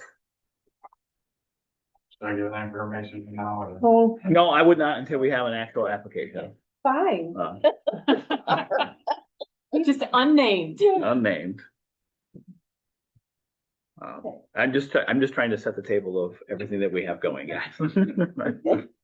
That, So that it can be documented that we're doing our jobs and we're talking about it and that we're not, purposely stopping things. Okay, it's been an hour and 15. Do you guys want to take a break or do we want to keep going? I'd go for a break. Okay, all right. Okay. I will move to take a 10-minute recess at 7:25. I'll second. Okay, thank you. Okay, I'll move to reconvene the meeting at 7:35. And I'll second that. All right, thank you. Okay, next item on our agenda is going to be review and discussion of the moratorium language and types of draft language. In your packet, there should have been the draft language in it. It's going to say Bedford Charter, Township, County of Calhoun, State of Michigan ordinance. It's going to be not filled out and it's going to say draft on it. All right, so this is, Seth, do you have a copy of that? Yeah. Okay. Yeah. This is the ordinance that we would put in place. We would text amendment into the zoning ordinance now. And this is specific use for data centers, correct? Yeah, yes, this is the zoning ordinance amendment. Yes. And I was looking at your ordinance earlier today, I think it's like section 5 or chapter 5 is general provisions. Yes. So I would just look at adding, I think it's 5.12 would be the next in line. Okay. And it would just be, you might want to title it like temporary moratorium. I'd have to look at it a little more. You want to title it moratoriums, then you have, use specific after that, subparagraph, data centers. And if there's ever a time you do a different type of use, it would just be a new, paragraph essentially. All right. So, So basically what we have come up with in the 2 meetings that we had talked about this and that, is that we agree with the board about the need for moratorium specifically for data centers. So we have to create a section in our zoning ordinance, which that just outlined. It'll be in Article 5 and it'll be 5.12 and it will say moratoriums. And then that'll be broken down, as, there'll be a definition of it. And then, there'll be a subsection that will be temporary moratoriums. And then each time we want to do one, we will text amendment the ordinance for that specific use. Correct? yeah, that's how that Okay. would be. Instead of, there's general where you just do it once and then you're done. At the Correct. level, but then it would be specific. Correct. And I think as a group, we kind of have leaned toward wanting to do this specific use. Yes. I understand that adds a process if we ever want to do it again, but I think it adds an opportunity to have communication with the community. Right. And I think that's most important. And as Seth has outlined before, in doing it this way, it is always a 2-step process where the PC will have to do it and then the board will have to do it because it's not lawful if both of us don't do it, correct? Yeah, I do. Cool. Okay, Just real quick on this is yes. some of the other townships that have been working with us on this. I know you're already a step ahead or 2 steps ahead, actually. Some of the townships are, for documentation purposes at the board level are adopting a resolution that just says, hey, planning commission, take a look at this, which is what you're already doing. Mm-hmm. And the only reason why I have that is just to have another document memorializing why it is we're doing this. Okay. So it, Gene, just a thought, at the board, it's it's a longer resolution, but it's also says why we think we need to do it. That way, if there's ever, a challenge, I prefer the more information, the better as to why we're doing something. So that's not them adopting the moratorium ordinance. It's their resolution asking us Yeah. to take a look at it. Yeah. So that there's that chain of events. Or Right, whatever. and there would be another board meeting or maybe even two before you'd have a public meeting or hearing on all this stuff anyways. Correct. So, Okay. timing wise, it worked fine. It just, I don't know, I could put a resolution, I show you the resolution and get everybody's opinion on it. I mean, I think in this instance, with your experience in the controversial renewable space and what will be experiencing this, because this will come somewhere that you represent. I think it's prudent that we take the attorney's advice here, and Yeah. if that is something that needs to be done, it can't hurt, because we're not going to have our public hearing until next month anyway, and then it has to go out to the county. So there's no reason for, because the board will have a meeting before we get to public hearing. Yeah. So That's something that, okay. Gene, I could let the board know. Yes. Okay. Yeah, let them know, Right. let them know that. And Let them understand the why we're doing the Yeah. formality. It is, it's a formality, but you'll see once I send it. Okay. It's very thorough. It's a good idea. and I mean, I don't want to overstep here, but you'll put that together, the resolution, Yeah. you will take care of the resolution. Yeah, I have the structures already. Already set up, Matters. just got to put our information in. Okay, Up a little bit. all right. I do have a question. Yes, go ahead. Going back, so we add the section 5.12 or whatever, Mhm. temporary moratoriums. Then we do a text amendment when we add a temporary moratorium. Mhm. Does that then have a hard cutoff date listed in there, or do we have to do another amendment when that date is over and that Right. moratorium is So, no longer active? The way it would work is in here, you have, if you look at your ordinance. I was going to say, there's Yeah. So I left it blank in here for you to, you put whatever number you think works in there. I would suggest like a year, like 1 year, 12 months, for example, Mhm. because the way it would work is the board has the ability to extend the moratorium anyway. And secondly, if you come to have to implement a zoning ordinance amendments before that year is up, the moratorium is lifted. So it's whether it's 6 months or a year moratorium, it doesn't functionally matter. Okay, so to answer your, Hard cutoff date. yeah, it's listed in here, and in the event that you create standards that you adopt, which is the entire purpose of doing the moratorium, can't be used as a block. You have to investigate, so on and so forth. The second that you adopt that, if it's before the moratorium, expires or it's extended, that takes care of it. You don't have to come back again for a text amendment to take it out. Gotcha. Correct. Okay, Okay, is that Yep. what you were asking? Okay, that makes sense too. all right. So this is the essentially the draft language that we will amend to put in. Yeah. With our text amendments. Obviously, Seth will take care of putting in, the physical numbers and everything else. And that will all kind of probably depend on the timing of when we get the amendment done. Yeah, and I'll do one more check to make sure we're satisfied with the language in here, but I wouldn't play with it too much because it's the moratorium language that we've used before. That's been challenged. And- Okay. Can I ask a question on a heading? Yeah. The very first heading on the first page, an ordinance to authorize temporary on data centers within the township. Did you mean temporary moratoriums? In there. Just checking. Yeah.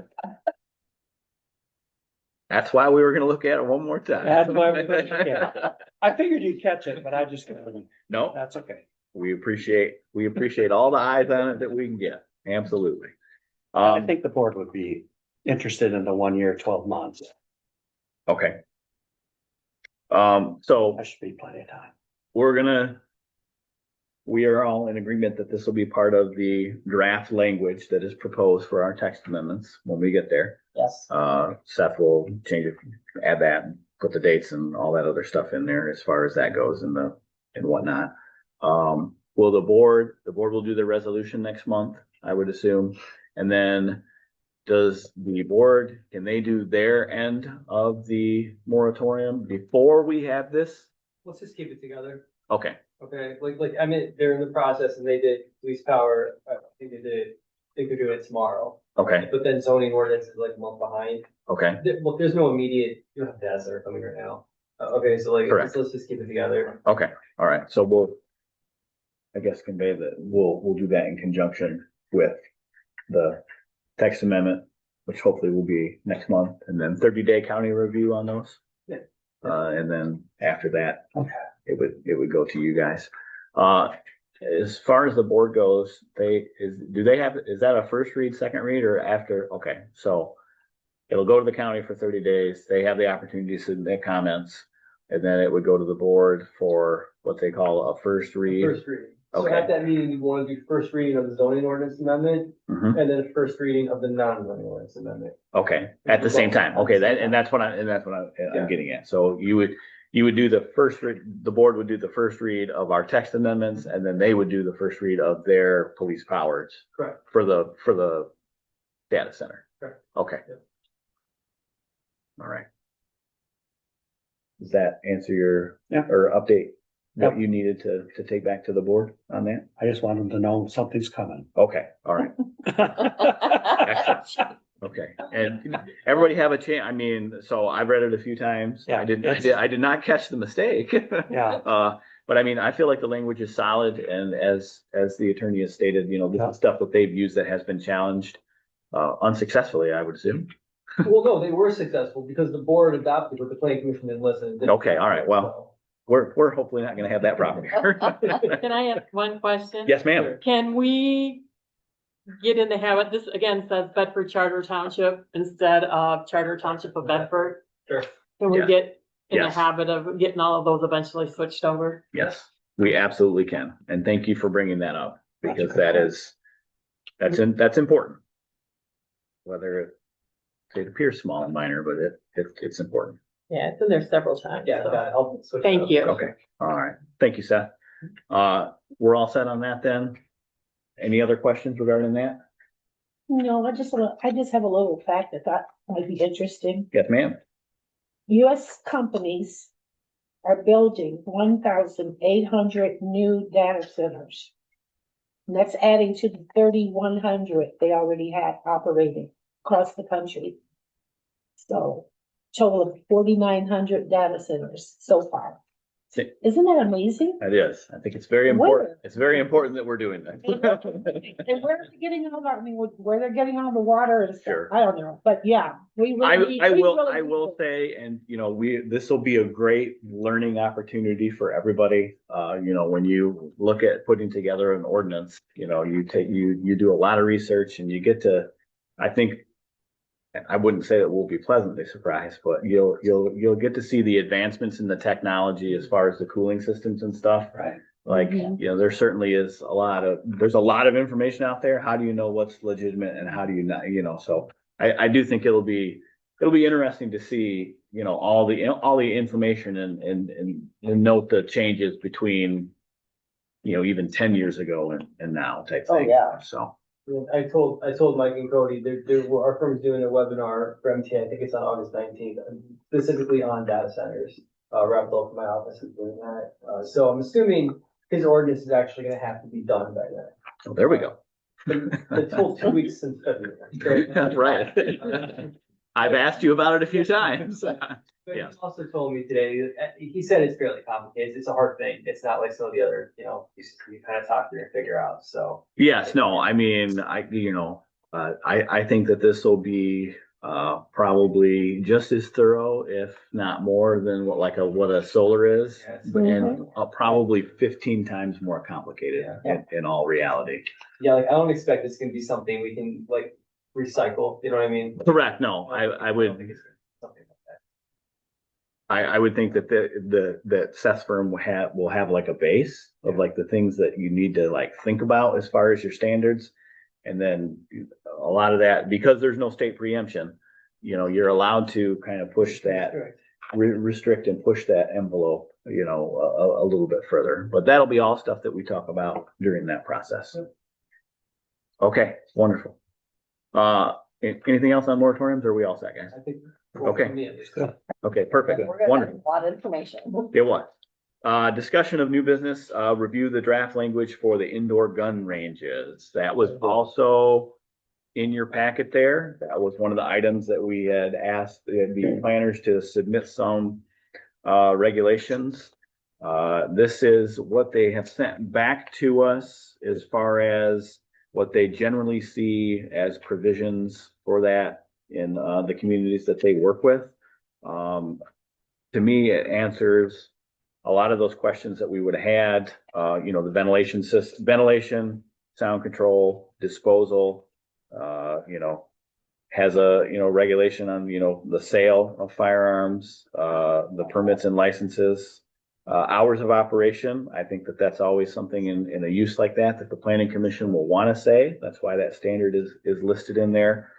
And then, lot sizes, and architectural standards, in the AG district, that's obviously not for us. That would need to be changed to the, mixed use. And, you would change that on the permitted use table as to what we're deciding there. And then you would put that in there. I think the indoor gun ranges we have is special land use in mixed use and industrial.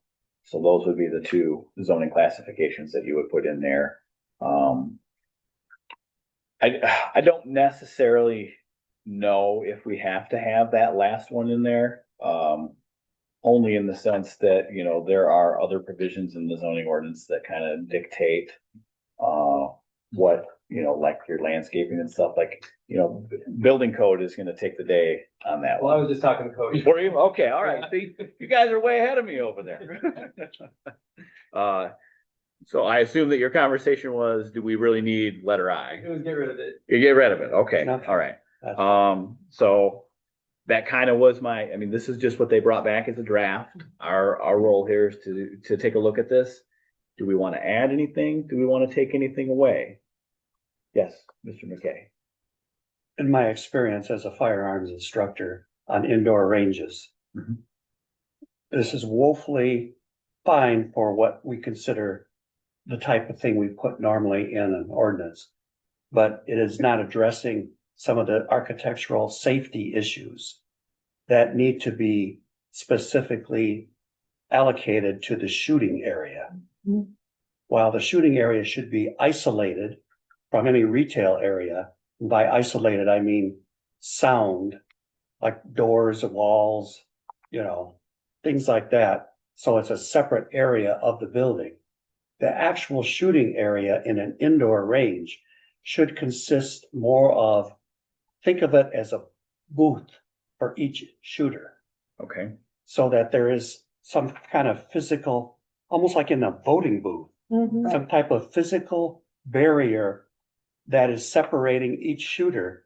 Now, if you step back, you can see all the shooters Mhm. and they're not separate. But as each shooter shoots, they have a target in front of them that they have control over, but they don't invade the space of the next shooter. Okay.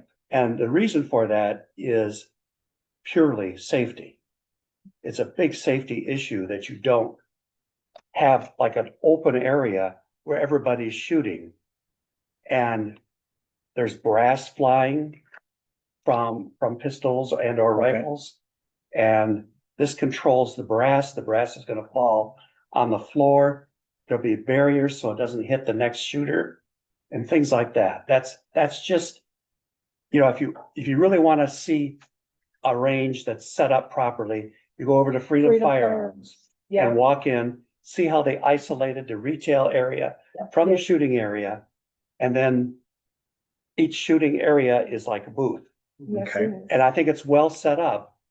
And again, it's not prohibited to have somebody with you in that shooting area, like a instructor and a trainee. I mean, that, or a husband and wife sometimes can be together in a booth. But you don't want, again, everybody to be wide open with the brass flying, and it gives the shooter more of a narrow vision of what they should be shooting at. Okay. Right. Okay, so that is excellent information. So I don't know how to condense no, that. I take that in, and what I hear is that we need to have some form of regulation regarding design standards. Well, that's what I was just thinking of, with the internal, That's 2 times in a row here. yeah. Watch out, watch out. My question would be, so up on letter G, permits and licenses, all federal, state, county, local permits or licenses must be obtained and copies submitted to the township, and all requirements of those permits must be met. Are there design standards that are regulated at one of those levels? We're gonna figure that out. Okay. I don't think there is. You don't, okay, so I guess that was a question I was asking. The DNR has some standards Okay, that they have for outdoor and indoor ranges, but they often refer to the NRA standards for those same ranges, okay. which long time ago, I gave you excerpts from that. Yes, yep, I do, and we can Yeah.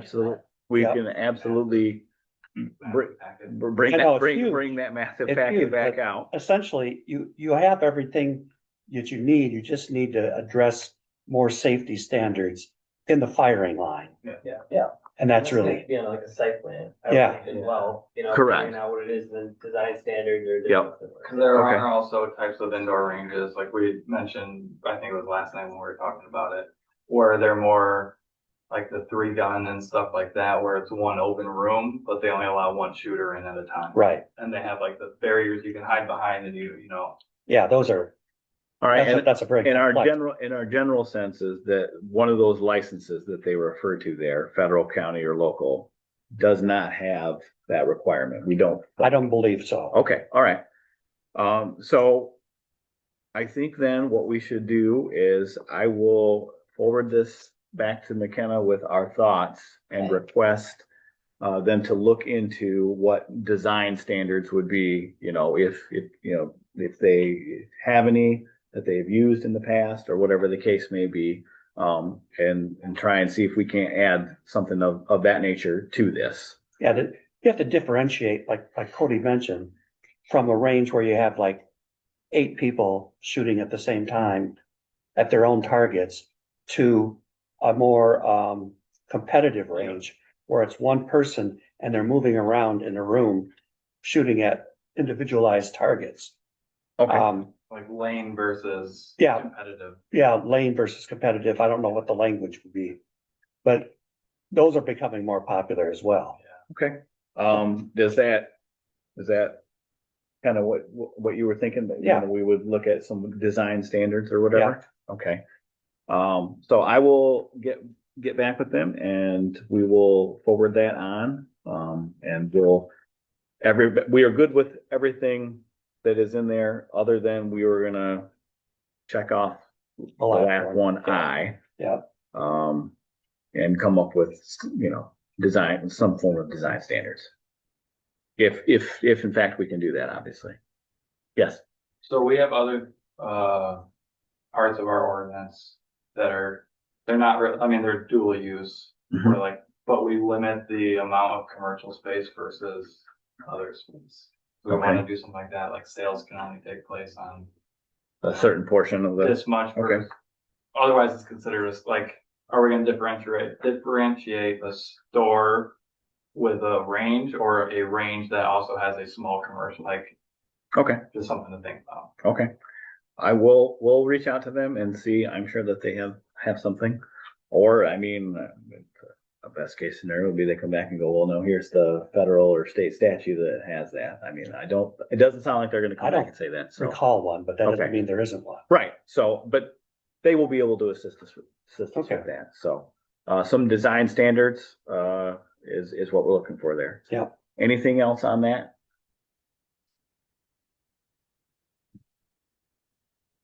Okay. review of draft language for the indoor and outdoor recreational standards. So that was also something that we sent over to the planners for language. You'll notice that there is not any in your packet. So they came back with the, I guess, advice or opinion for me to share with you guys that generally speaking, they do not have specific use standards for indoor recreation because as we kind of just talked about there on that last one, building code seizes the day there on that, you know, so like if you're in a, you know, if it's a gym and you have showers, then, you know, and your capacity is this many people because that's what the square footage is, then that's ruled by how many bathrooms you need. You know, that's all done on, you know, building code and the state level. He did say it's not to say that we can't, if we want to have standards, we can, but his, Kyle's recommendation was that we change the table from special land use on the indoor to permitted land use. In those two districts, because your building department is gonna have all of those regulations. Thoughts and or concerns on which direction we would like to go? Makes sense on building code. Because almost every indoor recreation facility I can think of, like you said, is gonna have to have a design and a layout that meets the codes.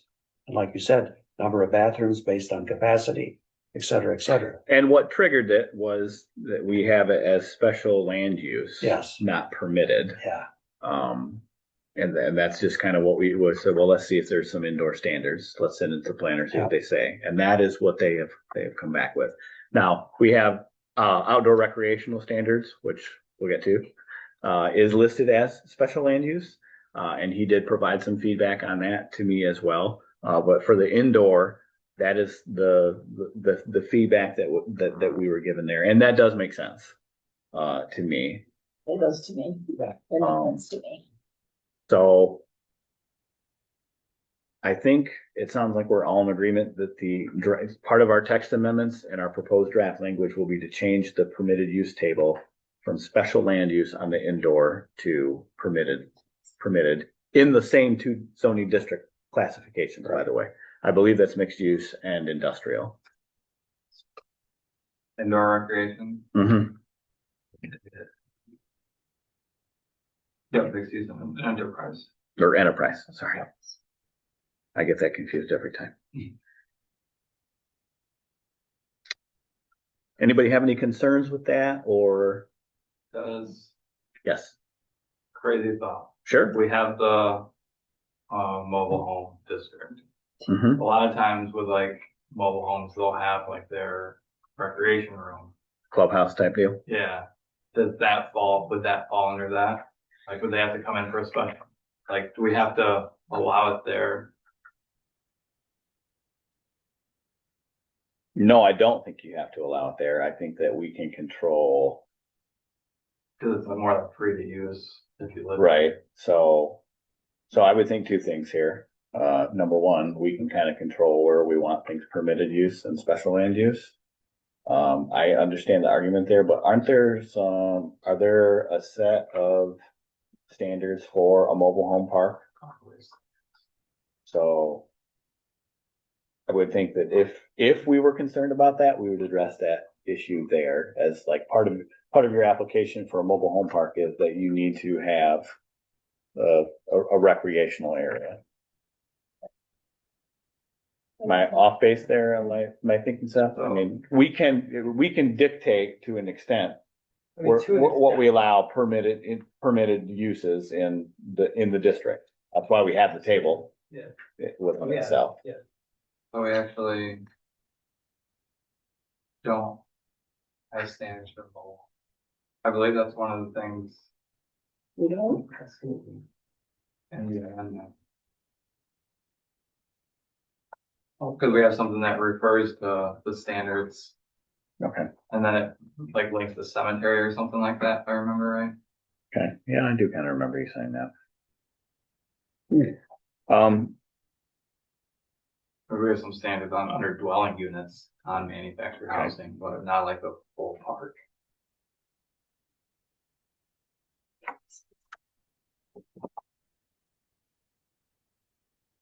Mobile home parks are special land use, aren't they? Or there's a specific, no, you're telling me we don't have a specific application process for a mobile home park. We want to check the chart to see Okay. if there's just something missing. My first thought was that I don't think we would want to just make it a permitted use in the mobile.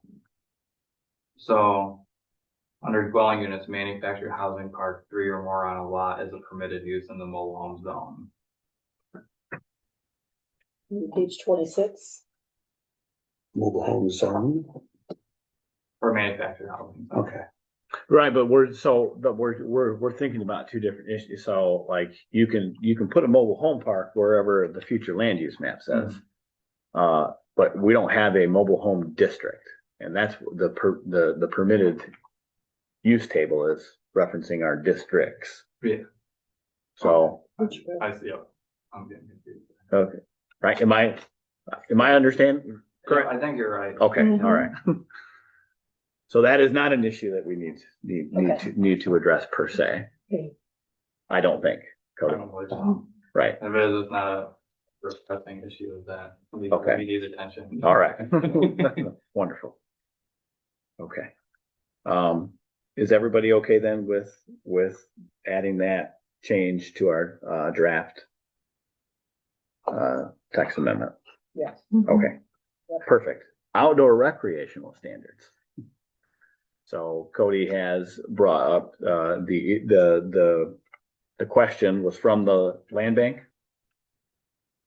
about them, what our role was going to be and what needed to happen because public parks are not subject to those standards for outdoor recreation. Correct?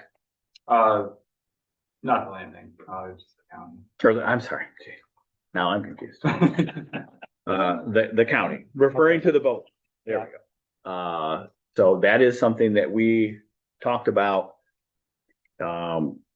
taking that provision out because we were, so that we've talked about it both ways. We had said, well, if we're going to make anyone else that puts in a park have those standards, why are we not asking for the municipality to also follow the rules, if you will? And it's not very many. I think there's only like 6 or 7, standards. They're basically referring to, hours of operation and setbacks and things of this nature. Right. So I posed that question to our planner as part of the review, and he said the following. He said, generally, a good practice for a municipality is that they will go to the PC with a site plan and go through the process and honor, whatever those standards are, they try and follow. And I said, okay, that's fine, but if there's not the requirement there, you can't compel, Right. So he said that he has seen it both ways, but more often than not, the municipal run park does not have to abide by that. You're just kind of relying on good faith and judgment that they'll, loop you in as a PC and then also follow whatever the standards are. Because we have site review. Right. So that's where you get a little bit of say, but you can't, you can't compel them to bring you a project to form to those standards, I guess. You can't, but I think we need to because I think we can help them. Okay, sure. I guess Trustee McKay, we've kind of talked about it. You could certainly take it back to the board and ask them, and I probably would encourage that. But is that a problem, do you think, from the board level, if we were to make, municipal parks have to apply with those rules? I don't think there's a problem with it, but I know that there's something going on now in regards to pickleball court. Correct. And that's right across the street in a new park per se, Correct, which still needs to come, I think, before the planning commission. yes, so, Absolutely.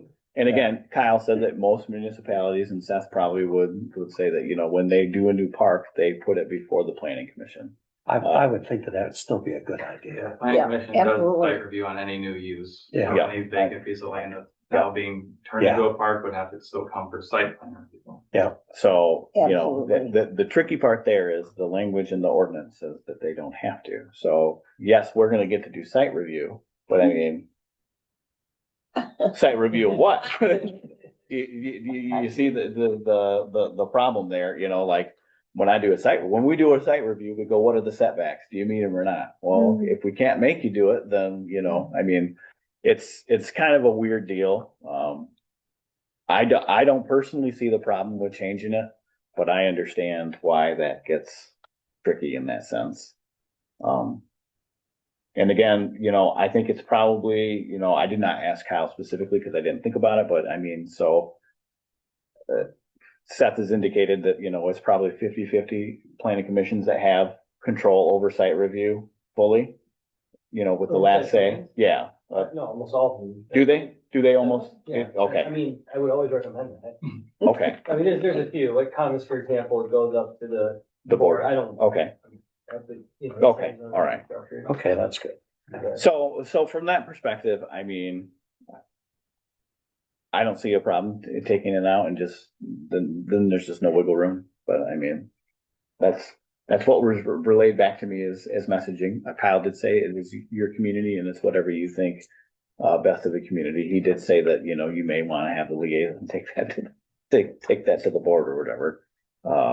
So, Well, I definitely feel like it needs to come before the planning commission, so we can kind of look at what's going on and help them. okay, I think that's really important. Yeah, that is important.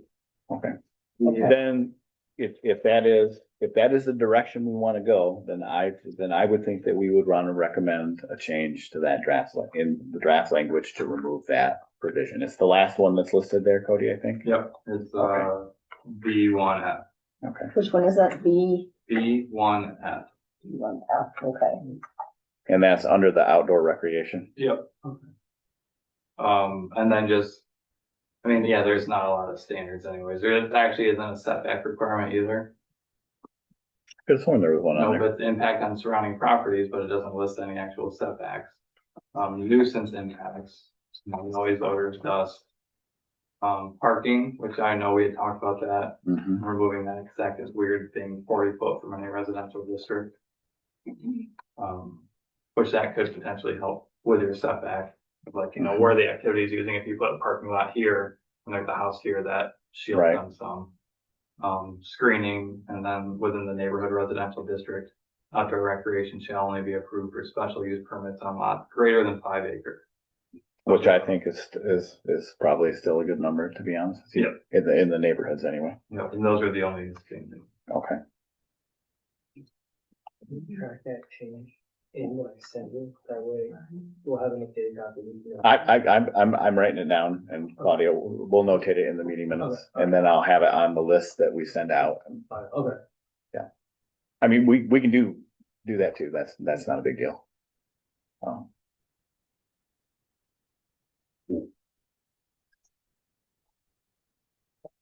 right, so we all think that is, we're okay with that? I would like planning commission to review and approve. Okay. Absolutely. And yes, while there are not a ton of standards listed there, like, Yeah. we can, you know, you're off, you know, the parking, you know, what we do have for landscaping, you know, especially if they propose a park in the mixed use district, you know, for the commercial, like there are other components of the zoning ordinance that we could apply during a site review, not other than those 6 or 7 that Cody just listed. Yeah. That would give us a little bit of latitude there to, you know, take into account, you know, the nuisance on residents and stuff like that.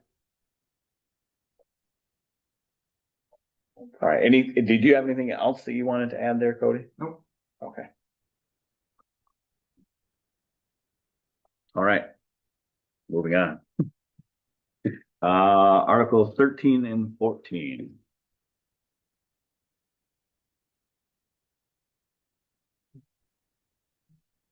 All right, so those you guys should have in your packet, and they should be highlighted. Or have highlighted the sections that we are going to go over. So Seth was kind enough to do track changes for us. I've got a copy of the track changes that I will go over with the highlighted area, so I can tell you what we changed and what we took out. Seth, do you have your copy there? Yeah, I do. My copy that what we printed out started on page 165, so, or, I don't know, so, yeah, so that's got. Oh, okay, no, we're good. It's double sided. So it starts here and then goes. Oh, I added an extra page. all right. Yep, we're good. No, I'll be back. Okay, everybody have that in front of them? Yep, you guys are gonna want the one that has the yellow highlights on it. Yep, correct. Okay, so as we remember, we've asked the attorneys to take a look at our procedures and processes. We had some concerns that we voiced. Seth took a look at everything, went over everything, and then has recommended what changes need to be done. And then these have been track changed so that they'll be in the draft that you're going to have. You'll be able to see exactly, what was crossed out and then what was added. So section 1302, you've got the Calhoun County Building Department there. And that is going to be changed to Township Building Department. Okay. Can I make another suggestion real quick? Yes, please. So this is Would, states,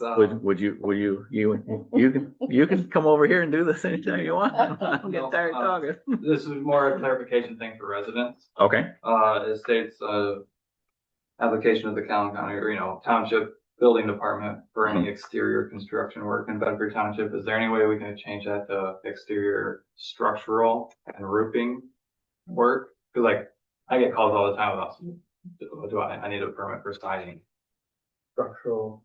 and roofing.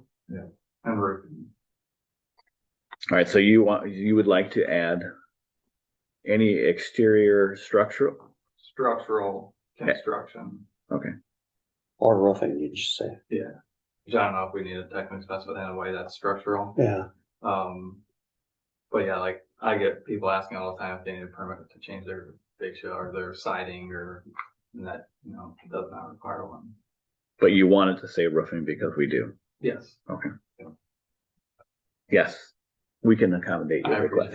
appreciate Absolutely. Okay, that is, so we're just gonna move right on to the, as we go to the highlighted stuff. All right, page 158 is our next one, it looks like.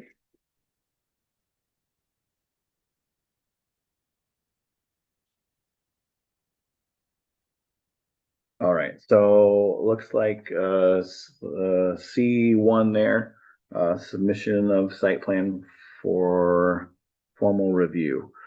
We are removing in that paragraph C1 the end township, so it's going to read for formal review by planning commission. And then the applicant is required to submit materials listed below as well as all required fees to the zoning administrator. Okay. We're changing that from township clerk.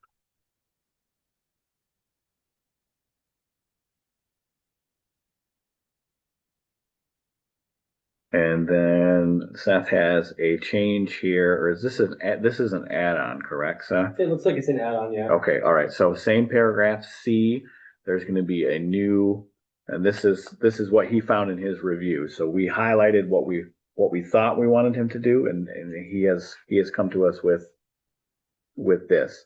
There's going to be a new section that says C3 fee. The township board shall set the fee for site plan review by resolution. Fees may be changed from time to time by resolution of the township board. And that actually came about with the review that Seth and I did together. And I had mentioned that we needed to update the fees, and it didn't state in here how we do that. So he is chose to add that there in that place.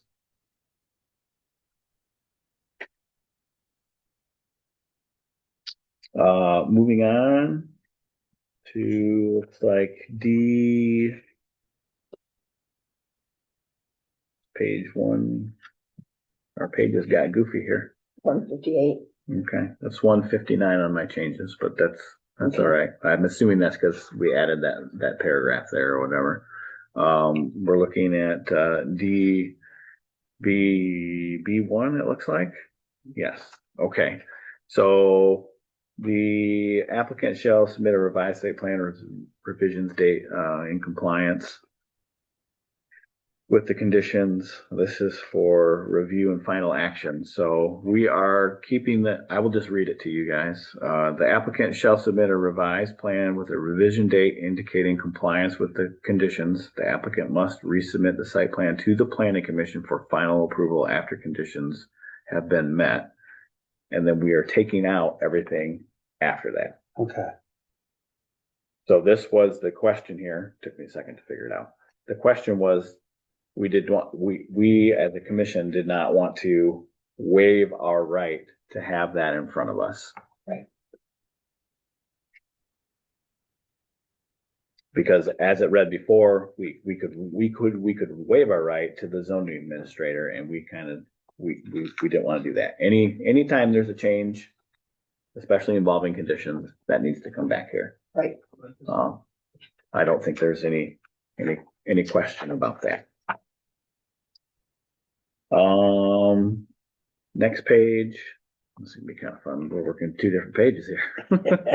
The applicant having a maximum of 2 years from the date of submitted site plan for formal review to achieve the final approval. We have been very consistent that we wanted to change that to 12 months, 1 year. Yeah.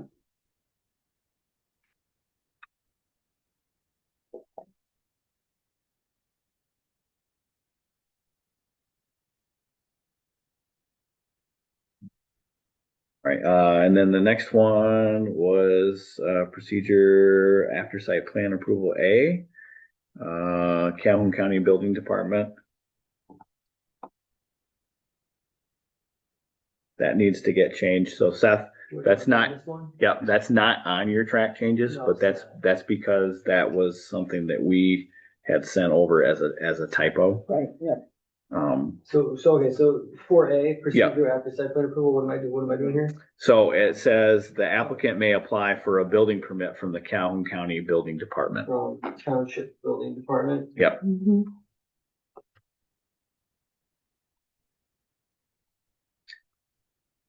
That was one that and that's why it's important that we send you the list of the ones that we thought were typos. Okay, To me, that's a typo because there is no such thing. right. But, that's why that wasn't on your list. Sorry about that.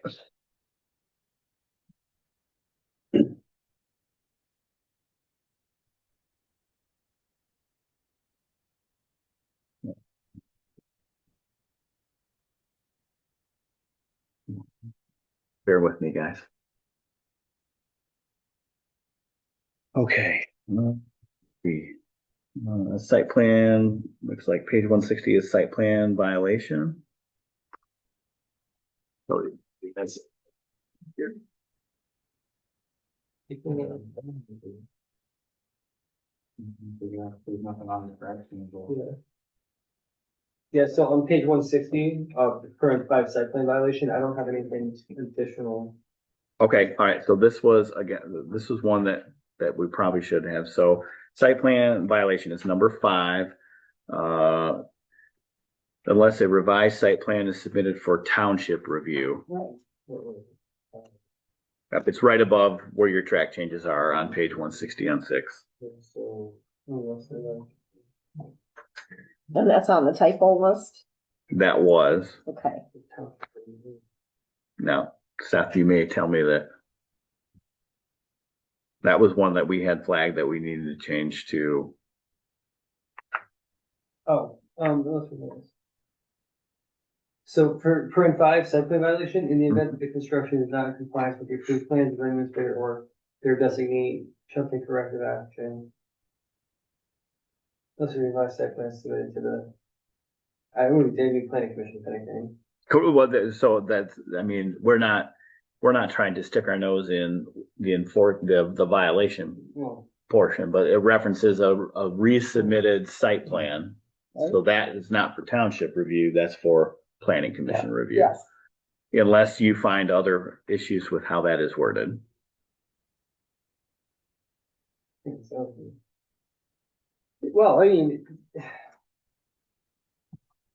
if there's a site plan violation, it's a violation of the zoning ordinance. So like, I don't, So our question was, do we want to say township review or should that say planning commission there? do we even want to bring it back? I mean, if it's a site plan, it's a site plan violation, it's an enforcement matter. You know, Okay, it's incumbent upon them to come back for either get in compliance with the site plan for what's ever wrong, or Okay. come back to an amendment if they change it for some reason. Do you know what I'm, Mhm. do you know what I'm saying? Like, I do see what you're saying, because if you read on, it says that the builder or developer fails to take a corrective action or pursue an approval of amended site plan. it's just another step in the process, like that we don't necessarily need. Right, Like, and you and I definitely discussed the more you have in the process, you have to follow all the steps. You can't just jump through one, and this is kind of doubled. Like, I think if anything, if you're gonna keep something like this in here, it'd be site plan violation.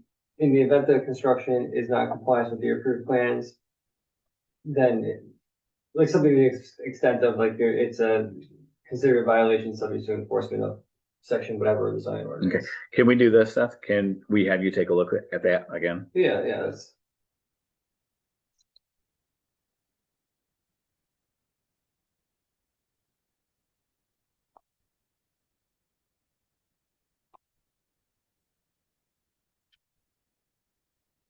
Okay, and moving right down to that, the next one we have here, it was modification to an approved plan. And we have in here, may be approved by the zoning administrator. Zoning administrator may determine that the requests and revisions are substantial enough that the new site plan approval, that a new site plan approval process as described in this ordinance is required and refer to the site plan to the planning commission. And then the track change here, if the site plan amendment is referred to the planning commission, the applicant shall pay a fee for the planning commission to review of the amendment. Such fees shall be set to the township board by resolution. Yeah, that's fine, 'cause that's a major amendment as opposed to like a, Mhm. a minor. Correct. Yeah, that's fair. The other question we had there, Seth, is that modifications to an approved site plan shall be reviewed by and may be approved by the zoning administrator. But in putting that track change in there, you've made the distinction between what we're going to kind of consider a minor site plan revision and a major one. The commission just was, I guess concerned about, who's going to make that call. Well, I was just thinking Right. that looking at this, there needs to be some sort of clarification. Okay, what all right. means like a minor amendment and Okay. what's a major amendment. Can we circle back to that as well? Yeah. Okay. Yeah.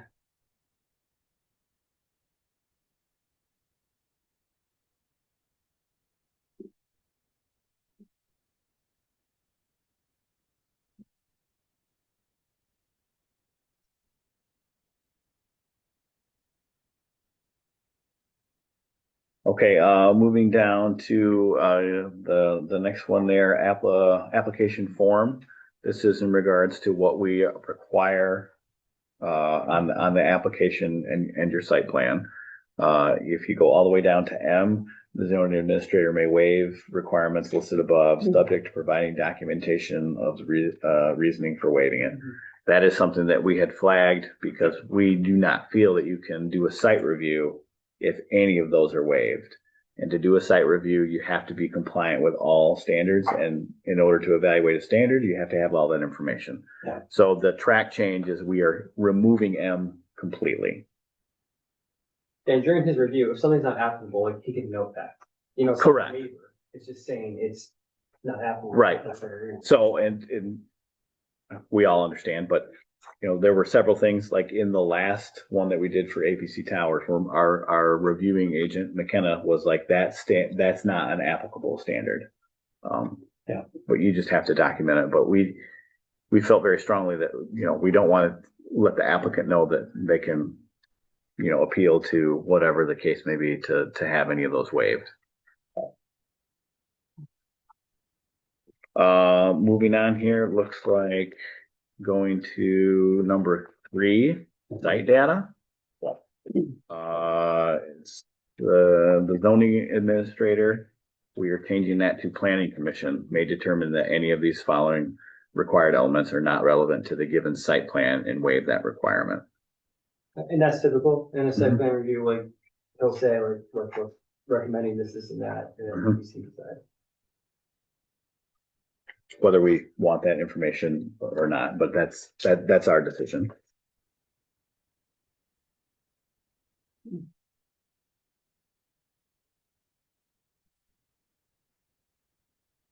No, Cody. Oh, all right, somehow 2 pages in there. You missing a page, Seth? I got 2. Well, so I have 2 page 162. Okay, just keep flipping over to the next one. Yeah. And you'll, I initially did it wrong and then I did it right. okay. But they're front and back, I can take out the one page. Man, this is some confusing stuff right now.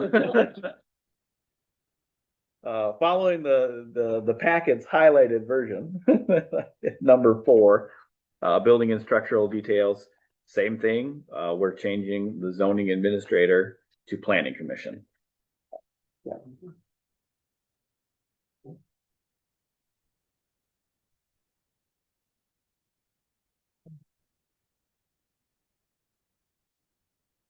All right, and then following along, we're to number 5 there. That's page 163 for them. It's page 164 for us, Seth. Yep. Okay, same thing, where you're changing the zoning administrator, we're moving that to planning commission. May determine that any of the following, like we'll make that determination.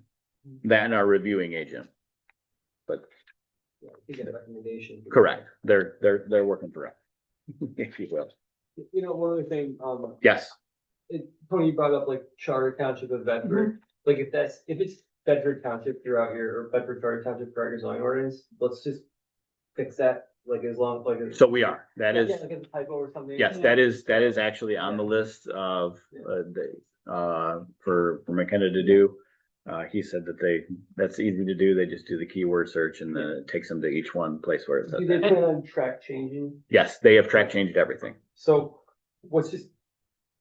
at some point, we gotta make sure they're working off the same document for track changes. Correct. Like, so if they get their final over to you, then we can incorporate, ours, just so we're working off the same document. Okay. That way, like, when it comes time for the public hearing, everyone's looking at the same thing, track changes. Yeah, so I was, because they had more, I was just gonna take what you did and send that to them, and then they would incorporate that. Okay, perfect. And I was just gonna send them basically a copy of our track changes. That worked great. Okay, all right. I didn't think you wanted to. No, thank you very much. You're welcome. And on this document, the header and the footer on every page, you just need to go in and change the header and footer, because Yeah. it says. And I think that's on the list. I think that's on Yes. the typo list. Yes. I mean, the goal here is to have this buttoned up so that in 2 weeks' time, you guys have the draft. And then you guys can bombard me with emails going, no, we don't. What about this? What about that? What about this? What about that? And then we have enough time to get those changed, as far as that goes.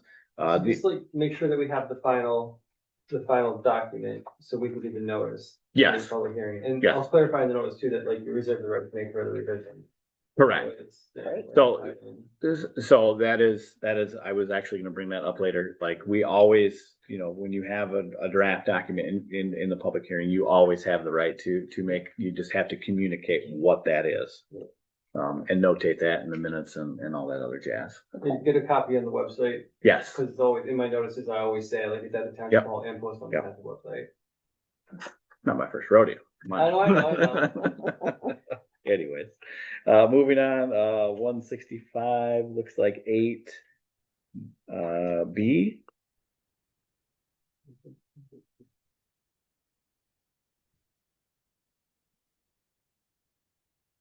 So this is something that we had flagged. Seth, you and I had talked about this in our review, in our conference call or and whatnot.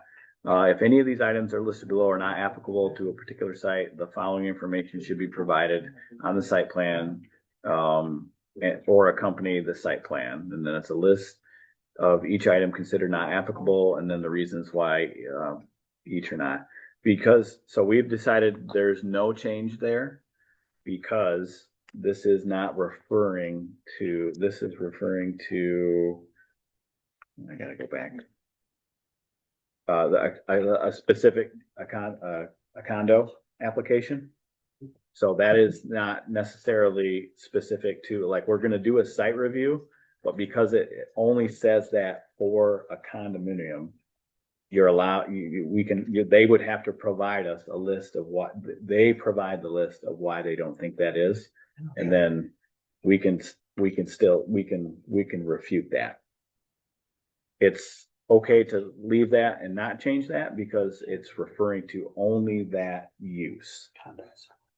Is the clarification that Seth and I came up with. So that's why there's going to be no change there. Okay. So you didn't miss anything. Seth. Yeah, okay. No, yeah, I was wondering. That is kind of how we view that.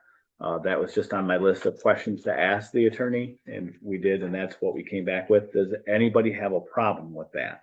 No, not Okay. at all. Looks like page 166, 1304.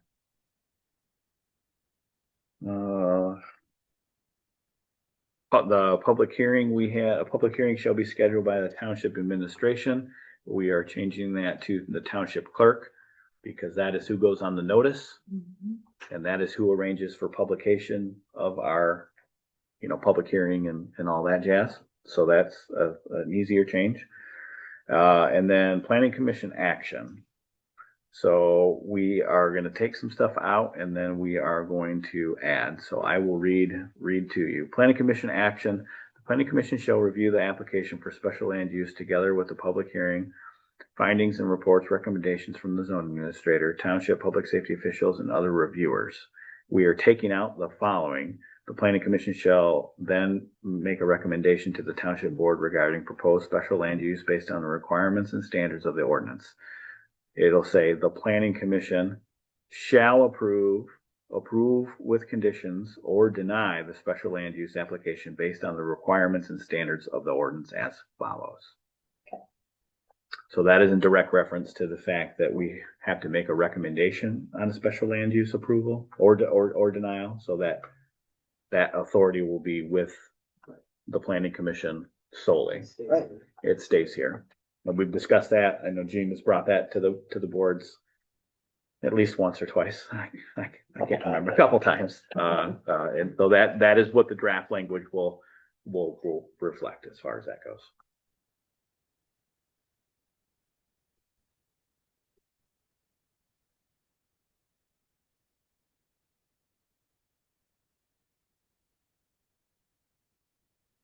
Okay, moving on to page 167 there, 5, zoning boards of appeals authority.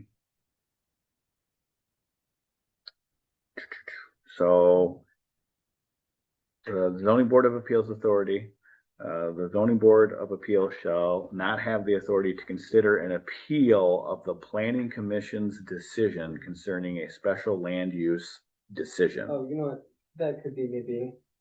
What's that? That might, it's a little redundant there. Like the ZBA shall not have the authority to consider an appeal of the planning commission's decision concerning a special. Okay. That's fine. No, I mean, so but we specifically wanted you to clean that up because how it read before was confusing Yes. because it made it seem like they could do that. And then in the next sentence, it says that they couldn't. So, Right. so you've cleaned that up for us and that because the ZBA doesn't have the authority to have an appeal on a special land use decision. But the way it was worded before made it sound like that they could. So we took that out and cleaned that up. Any question on that? No. Okay.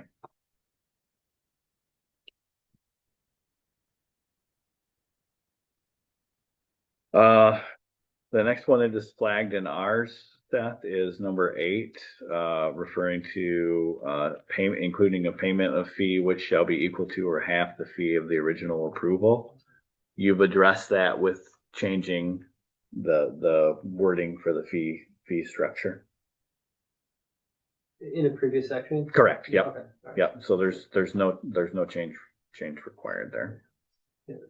Because we've put it in there that the township board sets that.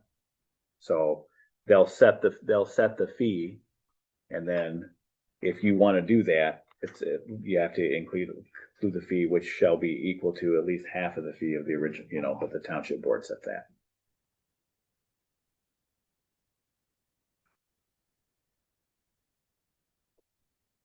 Moving down to number 9. So we have that flagged, because it says on there, use of application is submitted for township review. So I will read what we have. Seth took out a lot of that because that was redundant, because we have the final review now. Right. Okay, so the paragraph will read as this. Special land use violation in the event that construction or subsequent use is not in compliance with the approved special land use application, the zoning administrator or his or her designee may issue a citation and pursue appropriate action in court having the jurisdiction. So basically that is referring to, we had way too many steps in that process that didn't make sense that you would have to follow if we wanted to issue a citation. So quickly, to give you an example, in there before it said township review. So in order to issue the citation, we'd have to have a township review. Well, who's going to do that? Is that board or is that PC? And then so on and so forth. So it's been cleaned up to where Cody, if there's a citation to be done and a problem with it, that's how it goes. Yeah, I'm gonna add on to that too, and at the very end, pursue appropriate action in court having competent jurisdiction, comma, in accordance with section, whatever of the zoning ordinance, that's gonna be your enforcement section. Okay, so Okay. you're going to add another sentence of language there? Yeah, I'll just add that in there. Okay. I think that's good. Yeah. 9, 10. Performance guarantee. The planning commission may require a performance guarantee to be deposited with the township to ensure faithful completion of improvements. So we've discussed, we're going to use it.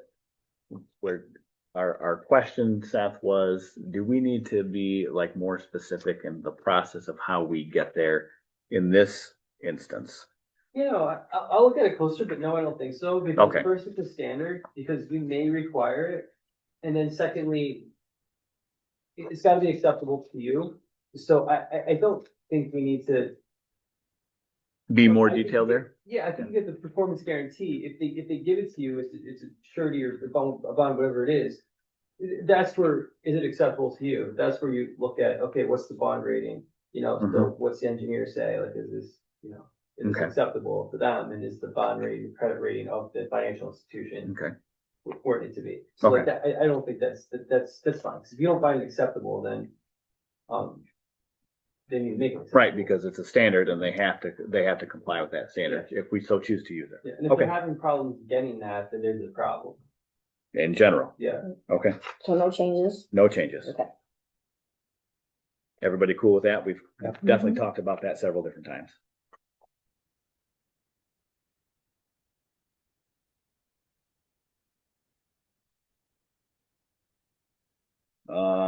Looking over here, 1305, number 2. So up there, Seth, we had flagged number 1. The ZBA has no authority to grant variances to overturn decisions involving special land uses or planned unit developments. We've covered that with your changes in the previous section now. Okay. So it's redundant if anything, but I don't have a problem having it there because it's still specific for the second time, and that's what the authority is. So that was flagged in ours, but you took care of that already in a previous section. And then heading down to number 2, the administrative review. It definitely is administrative review. The ZBA shall have the authority to hear and decide appeals where it's alleged that there is an error in an order, requirement, permit decision, or refusal made by the official board or commission in carrying out or enforcing any provision of this ordinance. So Seth, you have us removing the word board because it's the Yes. commission that is going to be making the. So what this means is, say Cody makes a decision, okay, a zoning decision, and someone disagrees with that. They have 30 days to appeal that to the ZBA. Mhm. Okay, so now, let me see here. The board's not gonna do that. The township board doesn't do zoning decisions, okay? Mhm. I think we could cross out or commission, because you're not gonna be, the planning commission's decision is not being appealed to the ZBA. Right, because of the clarification of the 2 prior sections. Okay, So we're gonna cross that out. okay, So it's essentially anyone who's making a zoning decision, like, it's mostly gonna be Cody in this case, that could be appealed okay. to the ZBA. So like, and you want the 30 days there because that sets the shot clock. Mhm. If Cody issues a decision, I don't know what today is, the 13th or the 12th, then 30 days from that date, that the person served. That's when they have to go to the ZBA, otherwise it's expired. That's just a feeling, and not like, or at that meeting for the ZBA actually has to happen within 30 days. No, to appeal. So just It's turn it in a yeah, appeal. that's right, to appeal. Yeah. Okay. Moving on to section 1307. So that's going to be page 175. So we're going through the pages now, guys. Gotta have some humor here. Right. All applications shall be accompanied by filing fee, which will be set and established by resolution of the township board. So that has been addressed with the implementation of that early on in the process and procedures, stating that as far as that goes. So there's no changes that are needed there because we added the clarification in the previous section. So no changes to this one. Correct. Okay.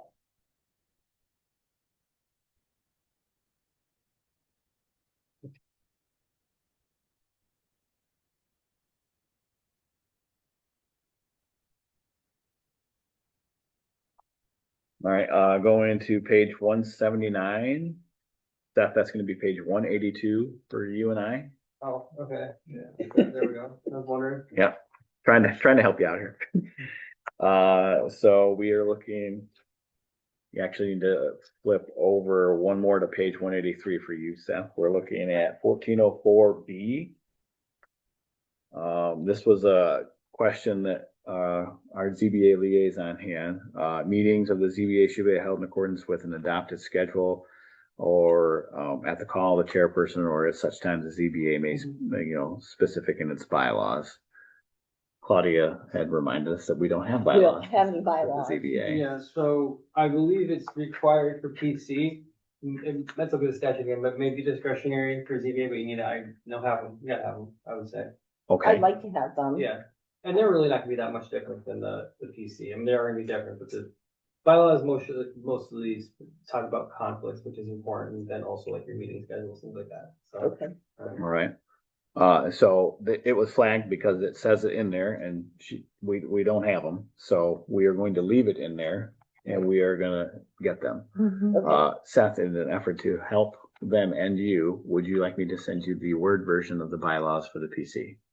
Or do you have some that you guys use? Yeah, I'll give you some ZBA bylaws. Okay, That's what I mean. okay, all right, Okay, all right. Claudia, is that kosher with you? Okay. absolutely. Thank you. Appreciate that. So there's no actual change there, other than the fact that it was listed and we don't have them, so we need to get them. Or take it out, and we're gonna get them, so that's Good that, decision. correct. Moving on to 1406, the performance guarantee. It's gonna be page 184 for you, Seth, and page 181 for the team. We had questions about the following things. Seth changed number 3 for us. So, the exact amount of the performance guarantee shall be determined by the township engineer. That being said, we've kind of discussed that, our reviewing partner would possibly assist with that. So do we want to recommend a different change of it? So we agree that it can't be the zoning administrator, but we may not want to limit ourselves only to township engineer. So yes, do we need to use a different word there? Just because if we have McKenna, you do a review for us. Township engineer or other qualified consultant. Sounds great. There we go. Wonderful. So just something else real quick. Yep. I see up here, I'm looking in, B1, general requirements. Mm-hmm. Okay, second sentence, any such performance guarantee shall not have an expiration date. That might not be practical. Okay. Okay, like, it was at one point, that's how it was like that. But Okay. like, now I see it mostly with renewables, but it's 1 year or it's 2 years. Mm-hmm. And then it expires. Yep. So I probably need to look at that a little bit more, but Okay. I don't know, we probably, I need to look at it more because we can't have I'm not gonna advise you have a zoning ordinance that just can't be, provision that you just can't be complied with. If financial institutions just aren't doing that anymore. Okay. Okay, so. All right.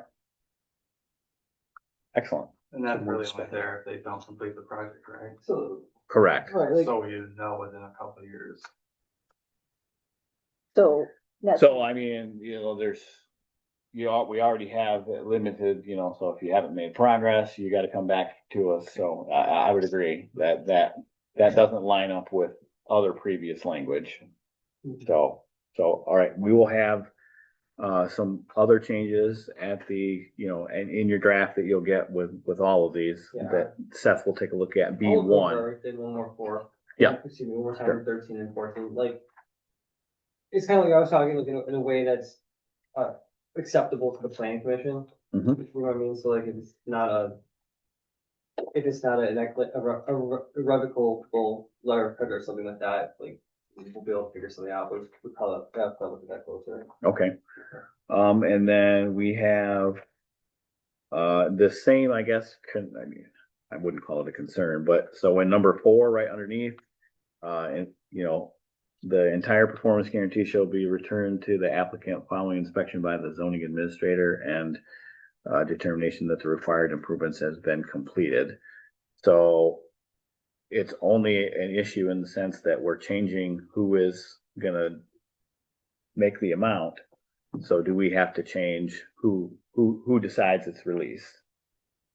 Or is that more of a, you're reviewing the site for compliance with the standards, and that's the zoning administrator's job, so can we leave that way? Yeah, that's kind of what I'm thinking here. Okay. So we release when the final building inspections and Okay. stuff are done. All right. That's kind of how like the fire escrow works when a house Yeah. burns. Is it? Okay. 50%, and when permits we were able to give them a percentage every inspection they have, so we know their Okay, results. All right. So Yeah. we Yep, so take it we out. only had that flagged as, do we need to change that because we changed it right before that, so that's do it. fine.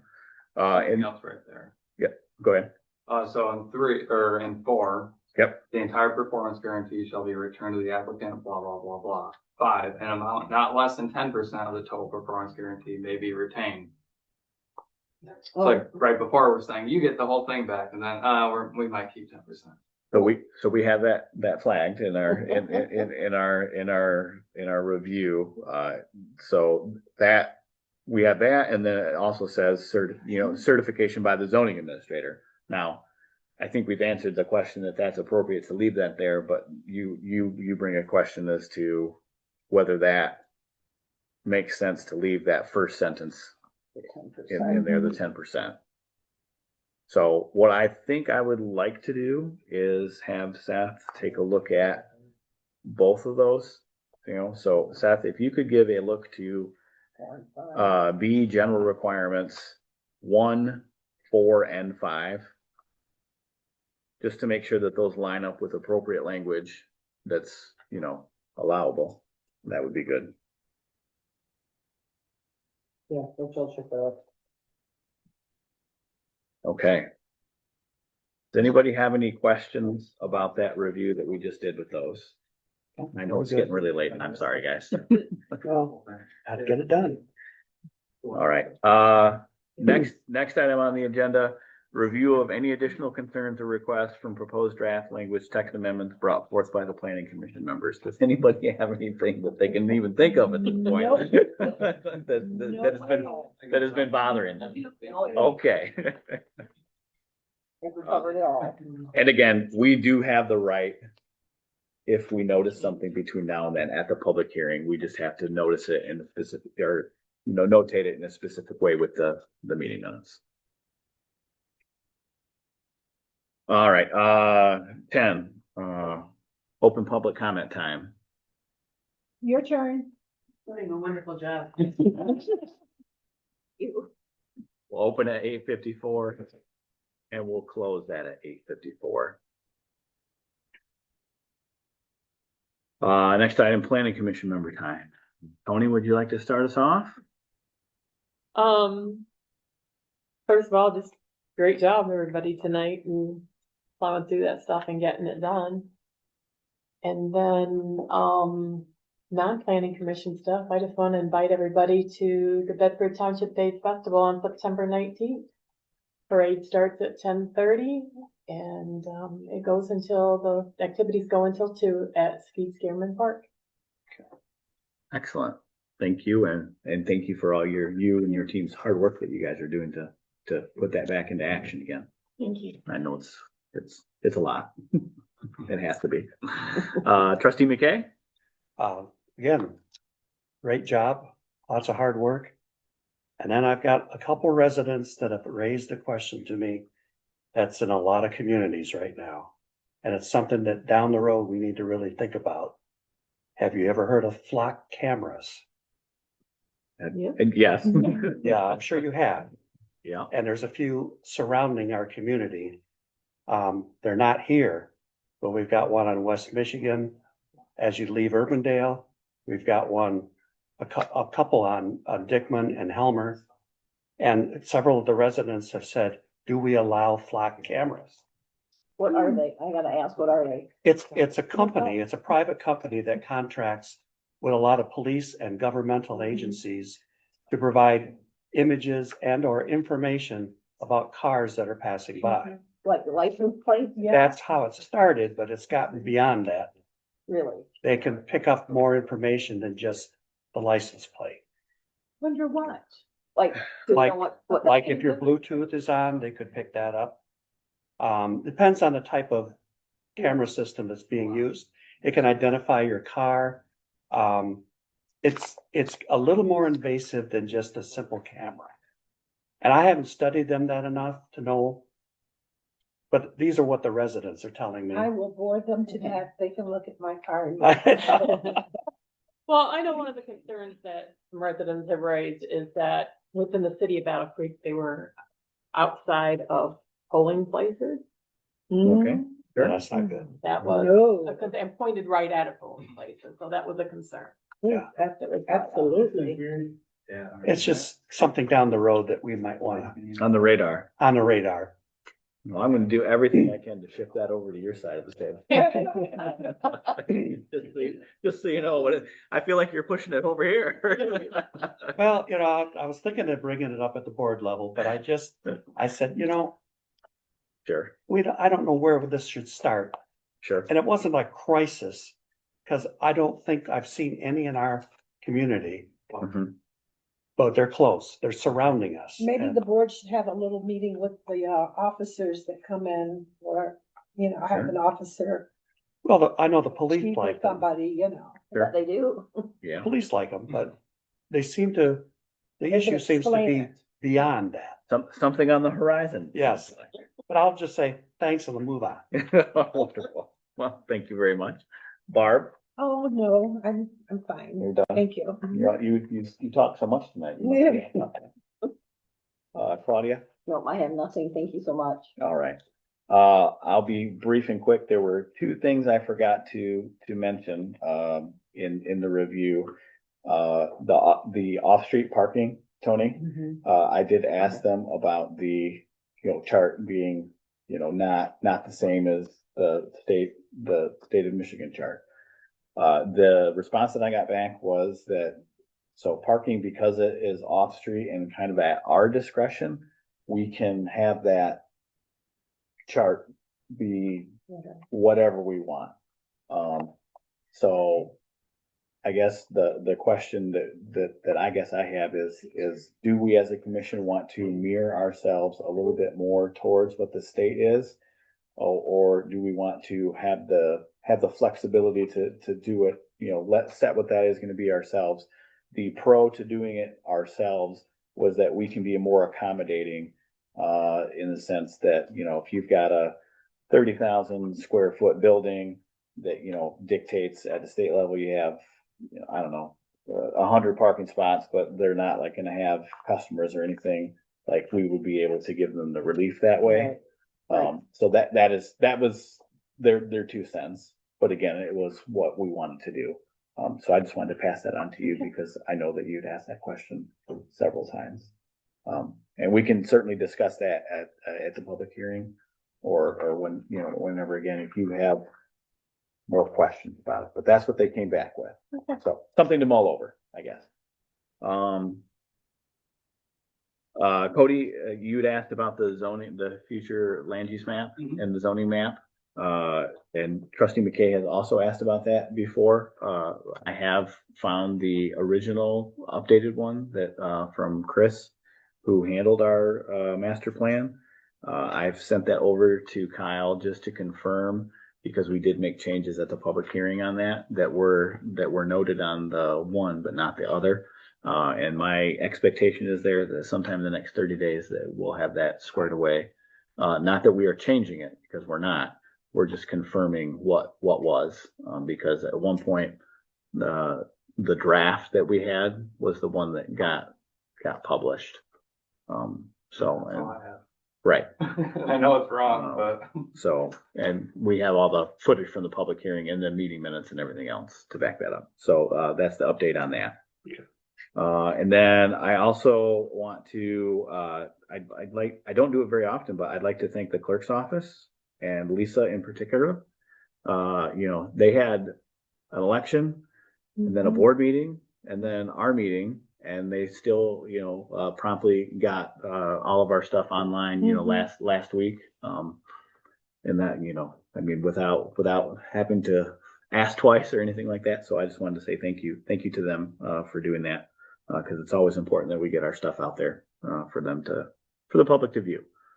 And then, last but not least, we, talked about, a lot of the communication issues and stuff that we're having. I think that we've talked about amending or getting a new application form for our applicants. Right. I've got a rough draft version. I also think that we need to entertain, and this will all be coming to the board level because they're the ones that will do that. But, Cody and I will have a joint recommendation, if you will. I also think that, I saw something very interesting in another township. They have a communications worksheet that is attached with the applicant. So meaning that, when the applicant comes in, Cody gives him the application and then he starts a sheet that has the application number on it that says, today's the day that they came in and picked up their application, or this is when they turned it into me. And it just streamlines the chain of events as to when we got what we did and what communication took place so that there's no misunderstandings, if you will. And that is something that I really would like us to look at, Cody. I mean, I know it's kind of one more step for you, I love that. But I just think it will just, it just takes the gray area right out of it.